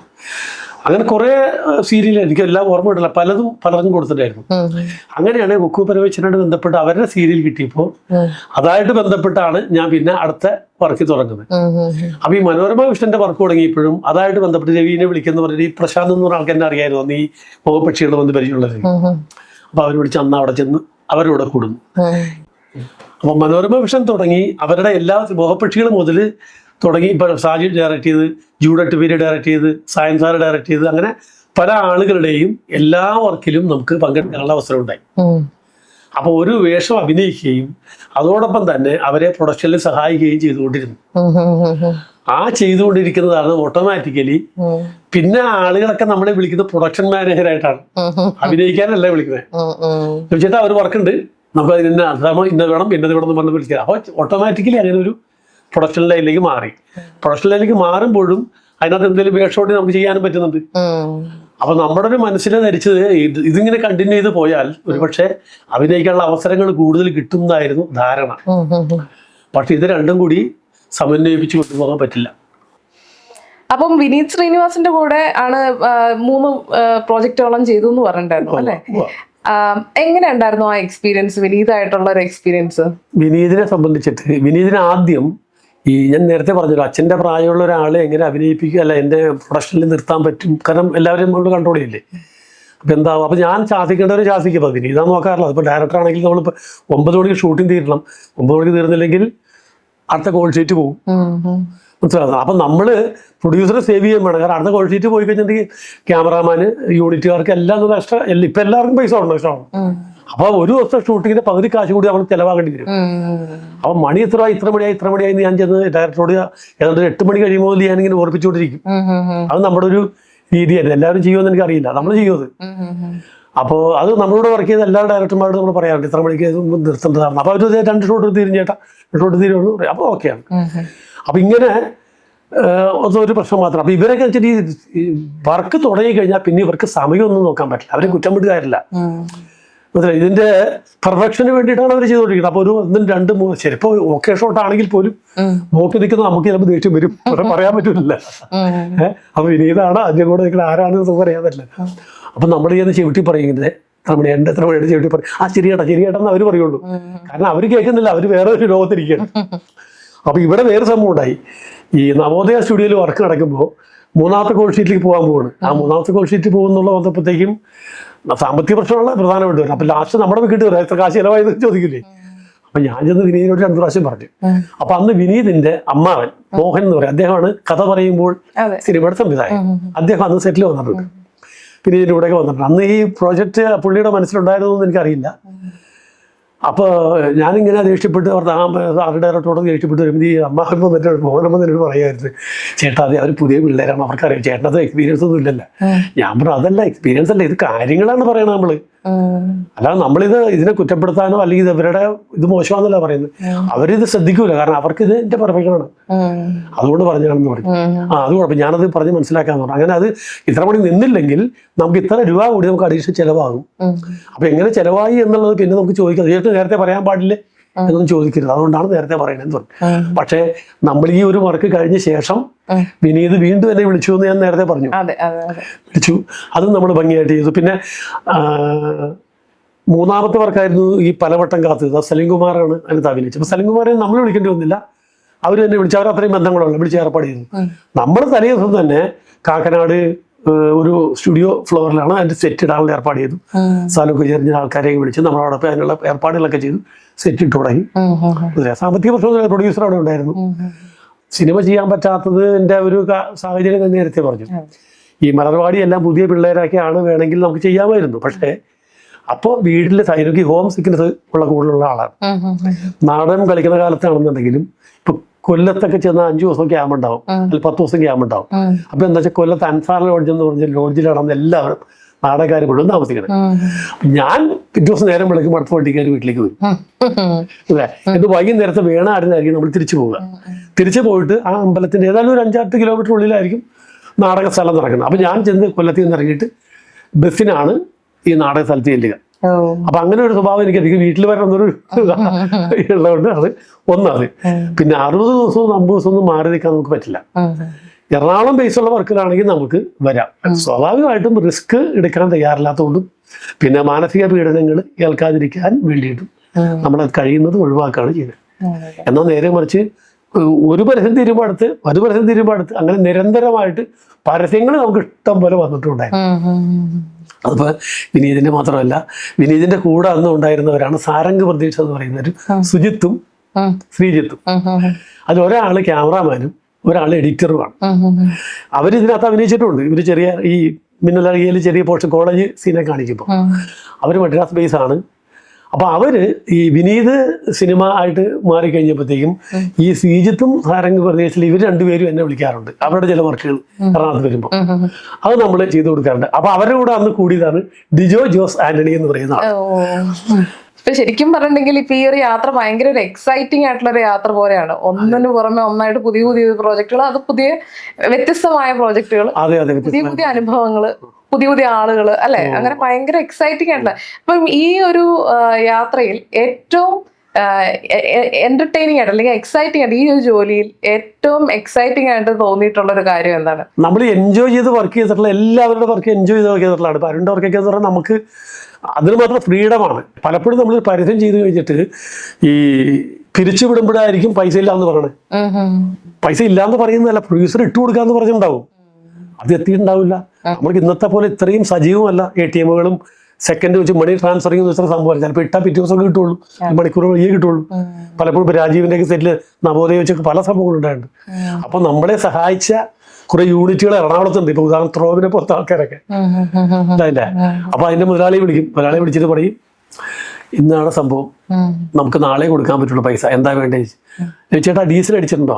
അന്ന് അവരെ വിട്ടോ, ബാക്കി ഞാൻ പറഞ്ഞു. അങ്ങനെ നമ്മളെ ഇവിടെ സഹായിച്ച് സേവ് ചെയ്ത യൂണിറ്റ് മുതലാളിമാര് വരെ ഇവിടെ ഉണ്ട്, ക്യാമറമാന്മാരും ഉണ്ട്. ക്യാമറയ്ക്ക് ഈ പൈസ കൊടുക്കണ്ടേ, പിറ്റേ ദിവസം കൊടുക്കുക. അത് അന്നന്ന് പൈസ മേടിക്കുന്ന ആൾക്കാരാണ്. അപ്പൊ നമ്മൾ പിന്നെ കൊടുക്കാമെന്ന് പറയാൻ നമ്മുടെ വാക്ക് വിശ്വസിച്ച് പോകുന്ന യൂണിറ്റുകളും ക്യാമറമാരും ഒക്കെ അവിടെ ഉണ്ടായിരുന്നു. പക്ഷേ രവിചേട്ടൻ അന്നേരം സ്വന്തമായിട്ട് റിസ്ക് എടുക്കുവാണ്. പിറ്റേ ദിവസം പൈസ കിട്ടിയില്ലെങ്കിൽ നമ്മൾ കൊടുക്കേണ്ടി വരും. അതെ, പക്ഷെ അത് വിശ്വാസം വരും തന്നെ വിശ്വാസം. അതിന്റെ പേരിൽ പിന്നെ വടക്കിട്ടുണ്ട്. പിറ്റേ ദിവസം നമ്മൾ വീണ്ടും രാജീവിന്റെ അടുത്ത് വെളുപ്പിനെ നിൽക്കുകയാണ്, കാരണം പൈസ ഡ്രോ ചെയ്യണ്ടേ. അയാളെ പിടിച്ചു പോയി, അയാൾ ഉറങ്ങിയിരിക്കും. നമ്മൾ ചെല്ലും, രവിചേട്ടൻ നേരം വെളുത്തില്ല, ഞാൻ പറഞ്ഞ പൈസ എടുത്ത് കൊടുക്കട്ടെ അവർക്ക് എന്ന് പറഞ്ഞു. പുള്ളിനെ അപ്പം തന്നെ വിളിച്ചുകൊണ്ട് വന്ന് അപ്പം തന്നെ പോയി നോക്കി. പനമ്പള്ളി ഇഷ്ടംപോലെ ബാങ്കില്ലേ, ബാങ്കിൽ നിന്ന് പൈസ എടുത്ത് നമ്മുടെ തരും. നമ്മളെന്നിട്ട് ഒരാളുകൾക്ക് കൊണ്ടേ കൊടുക്കും. പിന്നെ പിറ്റേ ദിവസം ജോലിയാണ്. അങ്ങനെയാണ്. ഇതിനോട് ചേർന്ന് നമുക്ക് ഇപ്പൊ ടോം ഇമ്മട്ടിയുടെ വർക്ക് ചെയ്തിട്ടുണ്ട്. ടോം ഇമ്മട്ടി മെക്സിക്കൻ അപാരത എന്ന് പറഞ്ഞ സിനിമ ചെയ്ത ആളാണ്. പിന്നെ അതോടൊപ്പം തന്നെ വേറെ സിനിമയോട് പുള്ളി ചെയ്തിട്ടുണ്ട്. 2ാമത്തെ സിനിമ, 3ാമത്തെ സിനിമകളും അനൗൺസ് ചെയ്തിട്ടുണ്ട്. ടോം ഇമ്മട്ടീനെ എന്നെ പരിചയപ്പെടുത്തി തരുന്ന പ്രകാശൻ എന്ന് പറഞ്ഞ ക്യാമറാമാനാണ്. പ്രകാശൻ ഈ അരുണിന്റെ സ്ഥിരം 2 ക്യാമറമാരാണ് സ്ഥിരമായിട്ട് തന്നെ വരുന്നു. ഒന്ന് മഹേഷ് എന്ന് പറയും. മഹേഷ് ഒരു ഇപ്പോൾ നെട്ടൂർ താമസിക്കുന്നു, പ്രകാശൻ ഇപ്പോൾ മഞ്ഞുമൽ താമസിക്കുന്നു. പ്രകാശൻ വഴിയാണ് ഈ ആദ്യത്തെ ഒരു വർക്കിൽ എനിക്ക് ടോമിട്ടിയെ പരിചയപ്പെടുത്തും. പിന്നത്തെ വർക്കുകളൊക്കെ ടോമിട്ടി രാവിലെ എന്നെ വിളിച്ചു പറയാണ്, നാളെ ഷൂട്ടിങ്ങിനുണ്ടെങ്കിൽ ഇന്നൊക്കെ വിളിച്ചു പറഞ്ഞിട്ടുണ്ട് ടോമിട്ടി. മനസ്സിലായില്ലേ? ലൊക്കേഷൻ വേണം, നിന്റെ ലൊക്കേഷനാണ് വേണ്ട എന്ന് പറഞ്ഞിട്ട് പറയുകയാണ്. അപ്പൊ നമ്മള് ഞാനപ്പോ പറൂർക്ക് താമസം മാറി, എറണാകുളത്ത് താമസം മാറി പറൂരിന്ന് സ്കൂട്ടർ എടുത്ത് നമ്മൾ ഈ ലൊക്കേഷൻ മുഴുവൻ പോയി കണ്ടിട്ട് ഫോട്ടോ എടുത്ത് പുള്ളിക്ക് അയച്ചു കൊടുക്കും. നാളെ ഷൂട്ടാണ്, ഫോട്ടോ എടുത്താൽ അപ്പൊ പുള്ളിയോട് പറയുന്നത് പൈസ കൊടുത്താൽ പുള്ളി അപ്പൊ അതിനായിട്ട് കാശ് ഇട്ട് തരും. അപ്പൊ നമ്മൾ ചെലവ് കാശ് കൊടുത്തുകൊണ്ട് പോയി എവിടെയൊക്കെ ലൊക്കേഷൻ വേണമെന്ന് കണ്ടാൽ അതൊക്കെ ഇട്ട് കൊടുത്തു കഴിഞ്ഞാൽ ആ സ്ഥലത്തേക്ക് പിന്നെ എന്തൊക്കെയാ വേണ്ടത് എല്ലാം ഫോണിലൂടെയാണ്, പുള്ളി നമ്മൾ കാണുന്നില്ല. അപ്പൊ എന്താ വേണ്ടത്? അപ്പൊ ക്യാമറ വേണം, യൂണിറ്റ് വേണം, ഇന്നത് വേണം. അപ്പൊ ക്യാമറ ഏതാ വേണ്ടതെന്ന് ക്യാമറമാൻ പറയും, ആ ക്യാമറ ഏൽപ്പിക്കും, യൂണിറ്റ് ഏൽപ്പിക്കും, എല്ലാം ഏൽപ്പിക്കും. ഇതെല്ലാം കൂടി പിറ്റേ ദിവസം രാവിലെ ആയിരിക്കും നമ്മൾ ഈ സ്ഥലത്ത് നിന്ന് കാണുന്നത്, എല്ലാവരും ഒരുമിക്കണം, ഷൂട്ടിങ്ങിന്റെ അന്നായിരിക്കും കാണുന്നത്. അങ്ങനെയൊക്കെ സംഭവം ഉണ്ടായിട്ടുണ്ട്. വെൽ പ്ലാൻഡ് ആയിട്ടുള്ള പ്രോജക്റ്റുകൾ ഉണ്ടായിരുന്നു. വെൽ പ്ലാൻഡ് എന്ന് പറഞ്ഞാൽ അപ്പൊ നമ്മള് പലതും വെൽ പ്ലാൻഡ് ആയിരുന്നു. ഇങ്ങനെയൊക്കെ ചിലത് പെട്ടെന്ന് വന്നു വിടും. ഇപ്പം ഈ വിനീത് ശ്രീനിവാസൻ ആയിക്കോട്ടെ, ഇപ്പൊ ഈ ടോം ഇമ്മട്ടി, ഇതുപോലെ ഈ ഡിജോ, ഇവരൊക്കെ ഇപ്പൊ വലിയ വലിയ ഡയറക്ടേഴ്സ് ആയി വലിയ വലിയ പൊസിഷനുകളിലൊക്കെ ആയി നിൽക്കുകയാണ്. നമുക്ക് സന്തോഷമുള്ള കാര്യത്തിൽ. അതെ. അപ്പം അവരായിട്ട് ഇപ്പോഴും നല്ലൊരു റിലേഷൻഷിപ്പ് കീപ്പ് ചെയ്യുന്നുണ്ടോ? റിലേഷൻഷിപ്പ് കീപ്പ് ചെയ്യുന്നില്ല. ഇപ്പൊ വല്ലപ്പോഴും ഒരു വിളിയൊക്കെ വിളിക്കാമെന്നല്ലാതെ വിനീത് ശ്രീനിവാസനെ ഇപ്പൊ ഏതെങ്കിലും സ്ഥലത്ത് ഇപ്പൊ വിനീത് ശ്രീനിവാസനെ ഒരു 2 വർഷം മുമ്പാണ് തോന്നുന്നത്, അതായത് 3 Dots എന്നൊരു സ്റ്റുഡിയോയിലൊരു ഷൂട്ട് ഉണ്ടായിരുന്നു ഞങ്ങൾക്ക്. അപ്പൊ അതിന്റെ ലൊക്കേഷൻ തേടി സ്ഥലം കാണാൻ വേണ്ടി ഞാനും ഡയറക്ടർ രാജീവ് എന്ന് പറഞ്ഞ ആളുമായിട്ട് അവിടെ ചെന്നു. പ്രകാശൻ അന്ന് ക്യാമറ ചെയ്തുകൊണ്ടിരിക്കുകയാണ്. അപ്പൊ നമ്മളവിടെ ചെല്ലുമ്പോഴാണ് അറിയണത് വിനീത് ശ്രീനിവാസൻ അവിടെ അഭിനയിച്ചുകൊണ്ടിരിക്കുകയാണ്. എന്തോ ഒരു ഡ്രസ്സൊക്കെ മാറിപ്പില്ല. അപ്പൊ ഞങ്ങൾ നേരെ പുറത്തേക്ക് ഇറങ്ങി നിന്ന് ഇരിക്കാനുള്ള സ്ഥലത്തിരുന്ന് വർത്താനം, അവർ ഷൂട്ട് കഴിഞ്ഞ് പുറത്തേക്ക് വരുമല്ലോ എന്ന് ഓർത്തിരിക്കുകയാണ്. പ്രകാശൻ വർക്ക് കഴിഞ്ഞ് പുറത്ത് വന്ന് വർത്താനം പറ്റി വിനീത് കാറിന് പോയി, കാറിൽ നിന്ന് ഇറങ്ങി വന്ന് എന്നെ കണ്ടു, അത് ചോദിച്ചേട്ടാ എന്ന് പറഞ്ഞ് ഓടി വന്ന് കെട്ടിപ്പിടിച്ച് വർത്താനമൊക്കെ പറഞ്ഞ് പോയിട്ടുണ്ടായിരുന്നു. അപ്പൊ അയാളുടെ മനസ്സിലുണ്ട്. പക്ഷെ നമ്മളത് കൂടുതൽ അങ്ങോട്ട് വഷളാക്കാനും നന്നാക്കാനും നിന്നില്ല, അത് അങ്ങനെ നിൽക്കട്ടെ. അതുപോലെ പുന്നൂരിലുണ്ട് ഒരു 3 Dots. അവിടെ നമ്മൾ ഷൂട്ട് നടക്കുമ്പോഴാണ് അതും രാജീവിന്റെ തന്നെയാണ്. അവിടെ ഷൂട്ട് നടക്കുമ്പോഴാണ് ചാപ്പാക്കുരിശിന്റെ വർക്കിന് വേണ്ടിയിട്ട് ഫഹദ് വാസിലും വിനീതും ഒക്കെ അവിടെ വന്നു. അന്നും വിനീത് ഓടി വന്ന് നമ്മളോട് കെട്ടിപ്പിടിച്ചു. അപ്പൊ കൂടെ നിൽക്കുന്നവർ ചോദിച്ചു, വിനീതായിട്ട് ഇത്ര ബന്ധമുണ്ടോ? ഇങ്ങനെ 2-3 സന്ദർഭങ്ങളിൽ പുള്ളിയെ കണ്ടിട്ടുണ്ട്. പിന്നെ ആ കണക്ഷൻ നിലനിർത്താനുള്ള സാഹചര്യം ഉണ്ടായില്ല. നമ്മളിപ്പോ സിനിമയായിട്ട് ബന്ധപ്പെട്ട് അയാളുടെ കൂടെ വർക്ക് ചെയ്യാന്നൊക്കെ പറഞ്ഞ് പോവുമായിരുന്നു എങ്കിൽ ഒരു പക്ഷേ ആ കണക്ഷൻ നിലനിന്നേനെ. പക്ഷെ അപ്പോ നമ്മളുടെ അവസ്ഥ എന്തായിരിക്കും എന്നുള്ളത്, ഇപ്പൊ ആ ബന്ധം ഇതുപോലെ നിലനിൽക്കുമോ എന്നുള്ളത് ചിലപ്പോ പറയാൻ പറ്റില്ല. അതെ. അതുപോലെ തന്നെ ഹോം മൂവിയുടെ ഡയറക്ടറായിട്ടുള്ള റോജിൻ, അദ്ദേഹത്തിന്റെയും തുടക്കകാലത്ത് രവിചേട്ടൻ കൂടുതൽ വർക്ക് ചെയ്തിട്ടുണ്ട്. അതിന്റെ ഒരു എക്സ്പീരിയൻസ് ഒന്ന് ഷെയർ ചെയ്യാം. അവരിപ്പോ നല്ലൊരു പൊസിഷനിൽ ഇരിക്കുന്ന ആളുകളാണ്. അപ്പൊ അവരെ കുറിച്ച് നമ്മൾ വേറെ മോശങ്ങൾ പറയേണ്ട കാര്യമില്ലല്ലോ. മോശം അഭിപ്രായം ഇല്ല എങ്കിൽ പോലും തുടക്കകാലത്ത് നമ്മൾ ഒരുമിച്ച് വർക്ക് ചെയ്തിട്ടുള്ളതാണ് ഒരുപാട് പേർക്ക്. ഒരു ഷോർട്ട് മൂവി ചെയ്തിട്ടുണ്ട്, ഷാനിലും റോജനോട് ചേർന്നാണ് ചെയ്തത്. മങ്കിപ്പൻ ചെയ്യുന്നതിന് മുൻപ്, മങ്കിപ്പൻ എന്ന് പറഞ്ഞ സിനിമ ചെയ്യുന്നതിന് മുമ്പ്. ഈ മങ്കിപ്പൻ എന്ന് പറഞ്ഞ സിനിമ അവരെ നമ്മൾ ചെറുതാക്കാൻ പറഞ്ഞതല്ല. മങ്കിപ്പൻ എന്ന് പറഞ്ഞ സിനിമ സ്ക്രിപ്റ്റ് എഴുതി വെച്ചിട്ട് സ്കൈലൈനിൽ ആണ് അവർ താമസിക്കുന്നത്. എളകുളത്തൊരു ഫ്ലാറ്റിലാണ് താമസിക്കുന്നത്. അപ്പൊ എല്ലാ ദിവസവും ഞങ്ങൾ ഈ ഫ്ലാറ്റിൽ മീറ്റ് ചെയ്യും, കടവന്തര ഭാഗത്തോ ഫ്ലാറ്റിലോ മീറ്റ് ചെയ്യും. ഇരുന്നിട്ട് അതുവരെ എഴുതിയത് മുഴുവനും പുള്ളി നമ്മളെ വായിച്ച് കേൾപ്പിക്കും. ഈ ഷാനിയും റോജനും വിളിച്ചത് രണ്ടുപേരും നല്ല കമ്പനി ആയിരുന്നു. അപ്പോൾ അതിന്റെ ഒരു മുന്നോടിയായിട്ടാണ് ഇവർ ഈ ഷോർട്ട് ഫിലിം ചെയ്തത്. അതിനകത്ത് നമ്മുടെ രമ്യ നമ്പീശിന്റെ ആങ്ങളെ ഒരു രാഹുൽ സുബ്ര, അവനാണ് അതിന്റെ മ്യൂസിക് ഡയറക്ടർ. അവൻ അഭിനയിച്ചിട്ടുണ്ട്. അവനും ഇവരുടെ ഒരു പാർട്ണറെ പോലെ ആയിരുന്നു ഈ ഇതിനകത്ത്. മങ്കിപ്പനിലും ഉണ്ടല്ലോ അവര്. അപ്പൊ ആദ്യകാലങ്ങളിൽ നമ്മൾ കഥ പോലും നമ്മളോട് തന്നെ പറഞ്ഞതാണ്. ഈ മങ്കിപ്പൻ തന്നെ നമുക്ക് തന്നെ ഷൂട്ട് ചെയ്യാം എന്ന് എന്നോട് ചോദിച്ചതാണ്. അന്ന് 35 ലക്ഷം രൂപ സൂര്യ TV-ക്കാർ എടുത്തോളാം എന്നും പറഞ്ഞുകൊണ്ട് വന്നൊരു സാഹചര്യം ഉണ്ടായിരുന്നു. അപ്പൊ ഇവര് ആരാണ് കണ്ടത് എന്താണെന്ന് എനിക്കറിയില്ല. ഒരു ദിവസം എന്നെ വിളിച്ചിട്ട് പറയുകയാണ്, നമുക്ക് മങ്കിപ്പന് ഷൂട്ട് ചെയ്യാം, 35 ലക്ഷം രൂപയ്ക്ക് ചേട്ടൻ ഒരു ബഡ്ജറ്റ് ഇട്ട് തരാമെന്ന് ചോദിച്ചു. ഞാനും ഞങ്ങൾ 3 പേരും കൂടെ ഇരുന്ന് കടവന്തരയിൽ ഒരു ചായ കുടിച്ചോണ്ട് കെയർ ബേക്കറിലാന്ന് ചായ കുടിക്കാൻ അവിടെ ഇരുന്നുകൊണ്ടാണ് നമ്മൾ ബഡ്ജറ്റ് ഇട്ടത്. 35 ലക്ഷം രൂപയ്ക്ക് എന്ന് പറയുന്ന ആ സാധനം ഞാൻ 32 ലക്ഷം രൂപയ്ക്കാണ് ബഡ്ജറ്റ് ഇട്ടത്. പക്ഷേ അന്ന് ഈ പറയുന്ന ആർട്ടിസ്റ്റുകളൊന്നും അഭിനയിക്കുന്നില്ല, എല്ലാം പുതിയ ആൾക്കാരാണ്. മനസ്സിലായില്ലേ? ക്യാമറ ചെയ്യുന്ന പുതിയ ആള്, അങ്ങനെ എല്ലാം പുതിയ ആൾക്കാർ. അവരുടെ ഇതിൽ ഇവരുടെ മനസ്സിൽ എങ്ങനെ ഒരു സിനിമ ഇറക്കാം, ഇത് സൂര്യ TV എടുത്തോളാന്നും പറഞ്ഞു എന്നാണ് ഇവർ പറയണത്. എനിക്കറിയില്ല. പക്ഷെ അതെങ്ങനെയോ കറങ്ങി തിരിഞ്ഞത് വിജയബാബുവിന്റെ അടുത്ത് എത്തുകയും അങ്ങനെയാണ് അത് ആ വലിയ പ്രോജക്റ്റ് ആയിട്ട് മാറിപ്പോകുന്നത്. അങ്ങനെ രവിചേട്ടൻ അതിൽ നിന്ന് പുറകെ അല്ലെങ്കിൽ ഞാൻ ഉണ്ടാവില്ല, അല്ലെങ്കിൽ ഞാൻ കിട്ടുന്നു മാത്രമേ ഉള്ളൂ. ബഡ്ജറ്റ് ഇട്ട് കൊടുത്ത് ഇവർക്ക് ചെയ്യാൻ വേണ്ടിയിട്ടാണ്. ഇവര് നമ്മളെ സുഹൃത്തുക്കളാണ്, ഇവരെ സഹായിക്കാൻ വേണ്ടിയിട്ടാണ് നമ്മൾ അടിച്ചിട്ട്. അപ്പൊ ഞാൻ പറഞ്ഞത് ഈ 35 ലക്ഷം രൂപ അവർ തരികയാണെങ്കിൽ 32 ലക്ഷം രൂപയ്ക്ക് നമ്മൾ തീർത്തു തരും. ബാക്കി 3 ലക്ഷം രൂപയാണ് നിങ്ങളുടെ റെമ്യൂണറേഷൻ. മനസ്സിലായ? അതിൽ കൂടുതൽ ഇതിനകത്ത് കിട്ടാൻ തീർത്തില്ല. പിന്നെ അത് കൂടുതൽ അത് അങ്കത് മതി ചേട്ടാ, അങ്കത് മതി ചേട്ടാ അവർ പറഞ്ഞു. അവർക്ക് അത് സ്ഥിരം ചെയ്യണമെന്നുണ്ടായിരുന്നു, ഒരു പ്രോജക്റ്റ് ചെയ്യാന്നുള്ളതായിരുന്നു. അതെ അതെ. അവരായിട്ട് ഇപ്പോഴും ആ ഒരു സൗഹൃദം ഉണ്ടോ? ഇല്ല, അവരായിട്ട് ഇപ്പൊ ആ സൗഹൃദം ഇല്ല എന്ന് പറയാൻ കാരണം വേറെ വഴക്കൊന്നുമില്ല. കാരണം അവരൊക്കെ നമുക്ക് വേറെ വേറെ മേഖലയിലേക്ക് പോയി. റോജൻ എന്നെ രണ്ടാമത്തെ മഞ്ജു വാര്യർ പടം ചെയ്യുമ്പോൾ കൊടൈക്കനാലിലാണ് ആ പടം ചെയ്യുമ്പോൾ എന്നെ വിളിച്ചിട്ടുണ്ടായിരുന്നു. വിളിച്ചിട്ട് ഒരു വേഷം ചെയ്യാനാണ്. പക്ഷെ കൊടൈക്കനാൽ വരെയൊക്കെ പോകാനുള്ള സാഹചര്യവും ബുദ്ധിമുട്ടും കണക്കിലെടുത്ത് നമ്മളത് പോയില്ല. ഷാനിൻ രണ്ടാമത്തെ പടം ചെയ്തപ്പോൾ എന്നെ വീണ്ടും വിളിച്ചു. അപ്പോൾ എന്നെ വിളിച്ചു ചോദിച്ചേട്ടാ ക്രൗൺ പ്ലാസിലോട്ട് വരാൻ പറഞ്ഞ് ഞാൻ ചെന്നപ്പോൾ എന്നോട് പറഞ്ഞു ഇതിനകത്തൊരു വേഷമുണ്ട് ചോദിച്ചേട്ടൻ ചെയ്യണം, ഉണ്ണി മുകുന്ദൻ്റെ അച്ഛനായിട്ടാണെന്ന് പറഞ്ഞു. അപ്പം ഞാൻ സ്ഫുടനാണ് ചെയ്തത്. ഞാൻ ആ മുറിയിൽ വെച്ച് എന്നെ പറഞ്ഞു വെച്ചിട്ടുണ്ടെങ്കിൽ എൻ്റെ പൊന്നു പോലെ നമ്മളെ വിളിക്കണ്ട, നിങ്ങളത് വേറെ ആരെങ്കിലും വെച്ച് ചെയ്യും, സത്യം ഇങ്ങനെ പറഞ്ഞു. അതുകൊണ്ട് എപ്പോഴും അഞ്ചേർക്ക് വരാൻ സാഹചര്യം തടസ്സങ്ങളൊക്കെ നിങ്ങളത് വേറെ ആരെങ്കിലും ചെയ്ത് വിളിക്കണ്ടെന്ന് പറഞ്ഞു. പക്ഷെ അയാൾ സമ്മതിച്ചില്ല.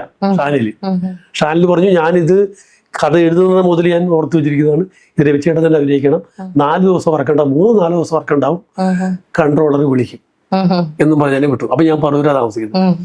കൃത്യമായിട്ട് എന്നെ വിളിച്ചു. പല സുഹൃത്തുക്കൾ, ഇത് സിനിമ എന്ന് പറയുന്നത് ശാശ്വതമായ ഒരു ബന്ധം ഇല്ലാവില്ല. പിന്നെ നമ്മള് കൂടെ നിൽക്കുന്നവനെ കൈപിടിച്ച് കയറ്റാൻ നിന്നാൽ നമ്മൾ കൂടി പണികൂടിയിലേക്ക് പോകും. അതാണ് സിനിമ. നമ്മൾ 4 കാലിൽ 2 കാലിൽ നിന്ന് പകരം 4 കാലിൽ ഉറപ്പിച്ച് നിന്നാൽ മാത്രമേ നമ്മൾ അടുത്ത ആൾക്ക് കൈ കൊടുക്കാൻ പാടുള്ളൂ. അതിനോട് മാത്രമല്ല, നമ്മുടെ കൂടെ പല സുഹൃത്തുക്കളോടും പറഞ്ഞിട്ടുണ്ട്. ഇപ്പൊ രാജീവിനോട് പറഞ്ഞു, ബിജുവിനോട് പറഞ്ഞിട്ടുണ്ട് പലപ്പോഴും ഞാൻ. എന്താ വെച്ചിട്ടുണ്ടെങ്കിൽ നമ്മൾ ഉറച്ചു നിൽക്കുക, നമ്മളെ സഹായിക്കാൻ അയാളെ കൂടി കൂടാന്ന് വെച്ചാൽ ഭാരം കൊണ്ട് താന്നു പോകും. ഒറ്റ കൈ കൊടുക്കാം, പക്ഷെ കൈ കൊടുക്കണമെങ്കിൽ നമ്മൾ ഉറച്ചു നിൽക്കണ്ടേ. അപ്പൊ നമ്മൾ 2 പടം ചെയ്തു, നല്ല ഉറപ്പിലെത്തി. എന്നിട്ട് അടുത്ത പടം ഞാൻ പറയുന്നത് ക്യാമറ എൻ്റെ ആളാണ്, ഞാൻ ആൾ വർക്ക് ചെയ്യും, എന്നിട്ട് ധൈര്യമായിട്ട് വിളിക്കാം. അപ്പോഴാ സ്നേഹബന്ധം നിലായിരിക്കും, അവനും കാര്യങ്ങൾ മനസ്സിലാവും. ഇതിപ്പോ നമ്മള് കൂട്ടുകാർ തമ്മിൽ അയാളെ വിളിച്ചില്ല എന്ന് വിചാരിച്ച് പരിഭവം ഉപയോഗിച്ചിട്ട് കാര്യമില്ല, സാഹചര്യങ്ങളാണ്. ഇതിപ്പോ ഒരു ഇത്ര നാളത്തെ എക്സ്പീരിയൻസിൽ നിന്നൊക്കെ രവിചേട്ടൻ മനസ്സിലാക്കിയെടുത്ത കാര്യങ്ങളാണ്. അതെ അതെ. ഇതുപോലെ വേറെ എന്തെങ്കിലും വാല്യൂസ്, അതായത് എന്തെങ്കിലും പ്രത്യേകമായിട്ട് തീരുമാനങ്ങൾ ഇനി ഇങ്ങനെ ചെയ്താൽ മതി, ഇതുപോലെ പല എക്സ്പീരിയൻസിന്റെ ഭാഗമായിട്ട് രവിചേട്ടൻ അങ്ങനെ എടുത്തിട്ടുള്ള ചില ജീവിതത്തിൽ എടുത്തിട്ടുള്ള തീരുമാനങ്ങളുണ്ടോ? അല്ല, അത് നമുക്ക് മാത്രമല്ലേ ഉള്ളൂ, നമുക്കല്ലേ ആ തീരുമാനങ്ങൾ നടപ്പാക്കാൻ പറ്റുള്ളൂ. പിന്നെ നമ്മൾ പറഞ്ഞു കൊടുത്ത ചില ആളുകൾ ഉണ്ടാകാം, അവർക്കും സാഹചര്യങ്ങൾ വെച്ചല്ലേ അത് തീരുമാനിക്കാൻ പറ്റുള്ളൂ. നിലനിൽപ്പാണ്. ഒരാൾക്ക് ഒരു പടം കിട്ടിക്കഴിഞ്ഞാൽ നമ്മൾ പറയുന്ന നിയമങ്ങൾ മുഴുവൻ അനുസരിച്ച് മുന്നോട്ട് പോകാൻ പറ്റില്ല. അവിടെ അദ്ദേഹത്തിന്റെ സാഹചര്യം അനുസരിച്ച് അന്നത്തെ പ്രൊഡ്യൂസറെ നിർബന്ധ പ്രകാരം പല കാര്യങ്ങൾ ചെയ്യേണ്ടി വരും. അല്ല, ഇനിയിപ്പോ ഈ ജിലേബി എന്ന് പറയുന്ന സിനിമയിൽ കാറിടിച്ച് ഒരു സൂപ്പർ മാർക്കറ്റ് തകരുന്ന ഒരു സീനുണ്ട്. ഈ അരുൺ എന്ന് പറയുന്ന വ്യക്തി ഒരുപാട് തവണ ഞങ്ങൾ ആ സ്ക്രിപ്റ്റ് വായിച്ചിട്ടുള്ളതാണ്. അരുണിന്റെ വീട്, അളിയന്റെ വീട് പറവൂരാണ്, എൻ്റെ വീടിന്റെ അടുത്താണ്. അപ്പൊ രാത്രിയൊക്കെ ഞങ്ങൾ ഒരുപാട് നേരം പുള്ളിയുടെ അടുത്ത് വർത്താനം പറഞ്ഞിരിക്കും. അപ്പൊ സ്ക്രിപ്റ്റിനെ കുറിച്ചൊക്കെ പറയാറുണ്ട്. അതിനകത്ത് ഒരു സൂപ്പർ മാർക്കറ്റ് ഇടിച്ച്, ജയസൂര്യയുടെ വണ്ടിയാണ്, ബ്രേക്ക് ആയിട്ട് വിട്ടു പോവുകയാണ് വണ്ടി ഒരു സൂപ്പർ മാർക്കറ്റ് ഇടിച്ച് തകർക്കുന്നതായിട്ടാണ് എഴുതി വെച്ചിരിക്കുന്നത്. ഇടിച്ചു വെച്ചിരിക്കുന്നത് പറഞ്ഞാൽ ഒരു 10 ലക്ഷം രൂപയെങ്കിലും 10 മിനിമം ചെലവ് വരുന്നൊരു ഷോട്ടാണ് അത്. മനസ്സിലായ? അത് എനിക്കൊരു 5000 രൂപയ്ക്ക് തീർത്തിട്ടുണ്ടാവുന്നതാണ് ഇപ്പൊ പ്രൊഡ്യൂസർ വർക്കില്ലേ. അങ്ങനെ അത് ചെയ്തിട്ടുണ്ട്. കാരണം വെച്ചിട്ടുണ്ടെങ്കിൽ അത് കുട്ടി അവിടുത്തെ ആ സാധനങ്ങൾ മുഴുവൻ, ഫ്രിഡ്ജ്, ഈ കൂളറിലെ സാധനമൊക്കെ വെച്ചിട്ടുണ്ടാവില്ല, അതൊക്കെ മറിഞ്ഞ് വീണ സംഭവങ്ങളുണ്ട് ഇതിടിച്ച് കയറിയിട്ട്. അപ്പൊ അതിന് മുഴുവൻ കോമ്പൻസേഷൻ കൊടുക്കണ്ടേ, അല്ലെങ്കിൽ അത് സെറ്റ് ഇടണ്ടേ. അപ്പൊ അത് പറഞ്ഞ് കൊടുക്കാൻ പ്രൊഡ്യൂസർക്ക് അത്രയും പടക്കാൻ പറ്റില്ല, ഇത്രയും മതി എന്ന് പറഞ്ഞാൽ ചെയ്തു കൊടുക്കേണ്ടി വരും. രവിചേട്ടന് കുറെ വാല്യൂസ് ഉണ്ടാവുമല്ലോ, നമ്മുടെ ജീവിതത്തിൽ കുറച്ച് വാല്യൂസ് ഉണ്ടാവും. അപ്പൊ ആ വാല്യൂസ്, ആ മൂല്യങ്ങളിൽ നിന്ന് വ്യത്യസ്തമായി തോന്നിയതിന്റെ പേരിൽ ഏതെങ്കിലും പ്രോജക്റ്റിൽ നിന്ന് മാറി നിൽക്കേണ്ട സാഹചര്യം ഉണ്ടായിട്ടുണ്ടോ? അങ്ങനെ വന്നിട്ടില്ല. അതായത് ഇപ്പൊ നമ്മള് വർക്ക് ചെയ്ത ആളുകൾക്കെല്ലാം എല്ലാവർക്കും ഡിഗ്നിറ്റി ഉണ്ടല്ലോ, എല്ലാവരും ജെന്റിൽ ഡീലായിരുന്നു നമ്മൾ ചെയ്തത്. നമുക്ക് പരിപൂർണ്ണ സ്വാതന്ത്ര്യം തന്ന വർക്കുകളായിരുന്നു എല്ലാം. അതുപോലെ നമ്മളെ അനുസരിക്കുമായിരുന്നു. ഡയറക്ടർ വരെ നമ്മളെ അനുസരിക്കും. ഉദാഹരണത്തിന് എന്തെങ്കിലും കാര്യം ഇപ്പൊ ഇത് ചെയ്യണം, ചേട്ടൻ കൂടി ആലോചിച്ചിട്ട് ചെയ്യാൻ ഉള്ള സന്മനസ് കാണിക്കുമായിരുന്നു പലരും. 90%. അല്ലാത്തവർ നമുക്ക് ഇഷ്ടപ്പെടാത്ത കാര്യങ്ങൾ ചെയ്തിട്ടില്ല. അതുകൊണ്ട് നമുക്ക് ആ ഒരു രീതിയിൽ ഒരു വഴക്കിടേണ്ടി വന്നിട്ടില്ല.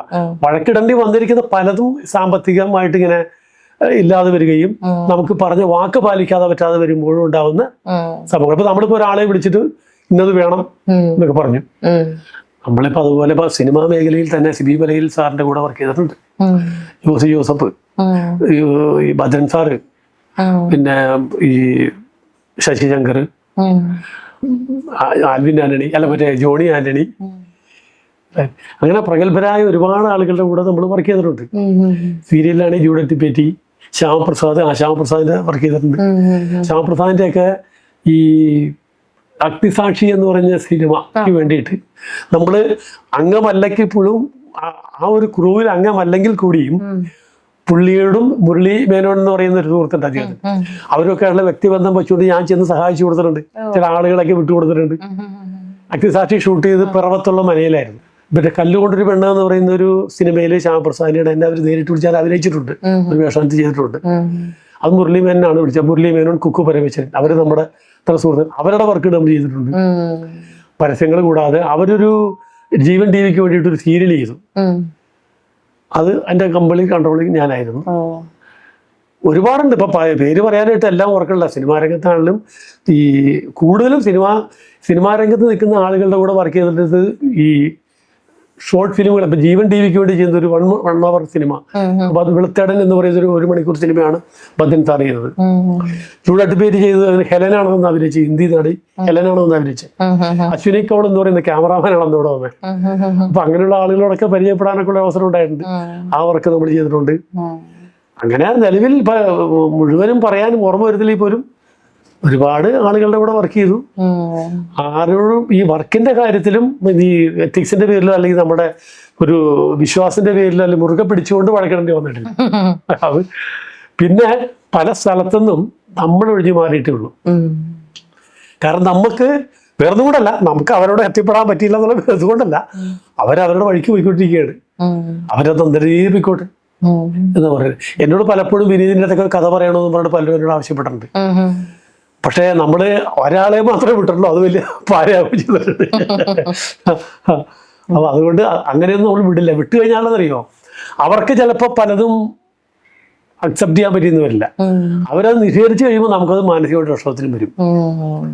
ആ ഒരു കാര്യം രാജീവ് തന്നെ കഴിഞ്ഞ ദിവസം ഈ 3 Doors വെച്ച് വിനീത് ഒന്ന് കെട്ടിപ്പിടിച്ച് പോയ ശേഷം പിറ്റേ ദിവസം രാജീവ് പറഞ്ഞ ഒരു കഥ വിനീതിനോട് പറയണം. ഞാൻ പറഞ്ഞു ഞാനില്ല അതെ. കാരണം രാജീവിനോട് ഞാൻ പറഞ്ഞു നമ്മൾ വിനീതൊക്കെ കാണിക്കുന്ന സിനിമയാണിത്, അതൊക്കെ അപ്പോഴത്തെ സംഭവങ്ങൾ മാത്രമേ ഉള്ളൂ. ഒരു സീരിയസ് ആയിട്ടൊരു കാര്യമായിട്ട് ചെന്ന് കഴിയുമ്പോൾ ഇവരുടെയൊക്കെ മനസ്സെന്തായിരിക്കുമെന്നോ എന്ത് പറയുമെന്നോ മനസ്സിലാക്കാൻ പറ്റില്ല. അപ്പം നമ്മൾ നിർമ്മല ഹൃദയരായ ആളുകൾ അവരിത് കിട്ടുന്ന ഷോക്ക് അടിച്ച് കഴിഞ്ഞാൽ പിന്നെ അവരോട് ഒരുപാട് വെറുക്കും, ശത്രുവായിട്ട് മാറും. ഇതിപ്പോ വല്ലപ്പോഴും വിളിച്ചപ്പോൾ അലോ അലോ എന്ന് മാത്രം പറയാമല്ലോ. ആ ഒരു സൗഹൃദം പോയിക്കൊണ്ടിരിക്കുന്നു. അതിപ്പോ എല്ലാവരുമായിട്ടും അങ്ങനെയാണ്. ഇപ്പൊ ഡിജോ ജോസ് ആന്റണിയുടെ ക്യൂൻ എന്ന് പറഞ്ഞ പടം ചെയ്തുകൊണ്ടിരിക്കുമ്പോ ഇടയ്ക്ക് അതിനകത്ത് അത് 3-4 ഷെഡ്യൂളായിട്ടാണ് വന്നത്. എന്നെ വിളിച്ചിട്ടുണ്ടായിരുന്നു. എന്നെ വിളിച്ചിട്ട് ഞാനൊന്ന് പറഞ്ഞു, ചേട്ടാ ഒന്ന് ഇവിടെ വന്ന് എന്നെ ഇന്ന് സഹായിക്കണമെന്ന് പറഞ്ഞു. ഞാൻ വന്നിട്ട് ഈ ഡിജോനെ തന്നെ വണ്ടിയിലിരുത്തി കൊണ്ടുവരും 3-4 ലൊക്കേഷനൊക്കെ ഗാന്ധിനഗറിൽ പരിചയമുള്ള കുറേ സ്ഥലങ്ങളൊക്കെ കൊണ്ടൊക്കെ കാണിച്ചു കൊടുത്തു. റൂട്ട് ചെയ്യാനുള്ള സംവിധാനം ഉണ്ടാക്കി കൊടുത്തു. നമ്മൾ ഒരു ട്രാവലിംഗ് അലവൻസൊക്കെ അവർ തന്നു. നമ്മൾ വീട്ടിലേക്ക് പോവുകയും ചെയ്തു. അതിന്റെ പേരിൽ പിന്നെ പുള്ളിനെ ഞാൻ വിളിക്കുകയോ പുള്ളി എന്നെ വിളിക്കുകയോ ചെയ്തിട്ടില്ല. പിന്നെ പുള്ളിയൊക്കെ പർവ്വതം പോലെ വളർന്നു. വളരെ സന്തോഷമുള്ളൂ. അപ്പൊ അത് എപ്പോഴും നമ്മുടെ ആ അകൽച്ച ഉണ്ട്. നമുക്ക് വഴി വെച്ച് കാണുമ്പോൾ ചിലപ്പോൾ നല്ല ബന്ധങ്ങളായിരിക്കാം, പക്ഷെ അത് നമ്മൾ പരീക്ഷിക്കാൻ നമുക്ക് മാനസികമായിട്ട് തോന്നില്ല. അതാണ് സത്യം. എന്തായിരിക്കും റിയാക്ഷൻ എന്ന് അറിയില്ലല്ലോ. അപ്പൊ നമ്മൾ എപ്പോഴും നെഗറ്റീവായിട്ട് ചിന്തിക്കുന്നു. സിനിമാക്കാരായതുകൊണ്ട് അവരെ ഓടി വന്ന് കെട്ടിപ്പിടിച്ച് വർത്താനം പറയും എന്നുള്ള ധാരണ നമുക്കില്ല, ഉണ്ടാവില്ല എന്ന് തന്നെ വിചാരിക്കുന്നു. അപ്പൊ അതുപോലുള്ള സാഹചര്യം ഉണ്ടാകാതിരിക്കാൻ നമ്മൾ ആ അകൽച്ച എല്ലാവരെയും കാണാറുണ്ട്. ഇപ്പൊ ഈ ഫേസ്ബുക്കിലൊക്കെ വന്നു കഴിഞ്ഞപ്പോൾ ഇതികളൊക്കെ അവിടെ വരികയല്ലേ. അപ്പൊ അതിൽ കൂടെ അലോ കിലോ എന്നൊക്കെ പറഞ്ഞ് പറയേണ്ടത് വാക്കുകൾ ഇടാനും അതിനൊക്കെ മറുപടി തരാനും ഒക്കെ ഉള്ളൂ. അതങ്ങനെ നിൽക്കട്ടെ, മനസ്സിലായ. പിന്നെ നമുക്ക് വേണ്ടി ആരെങ്കിലും പറഞ്ഞു വിടാം അഭിനയിക്കാൻ ചാൻസ് മേടിച്ചു തരാം. എനിക്ക് വയ്ക്കാൻ പറ്റില്ല. ഞാൻ പറഞ്ഞു എന്ന് പറഞ്ഞ് ചെന്നു എന്ന് പറഞ്ഞ് ഞാൻ പലരെയും വിടാറുണ്ട്. ഇന്നാളെ കാണാൻ പറഞ്ഞു വിടാം.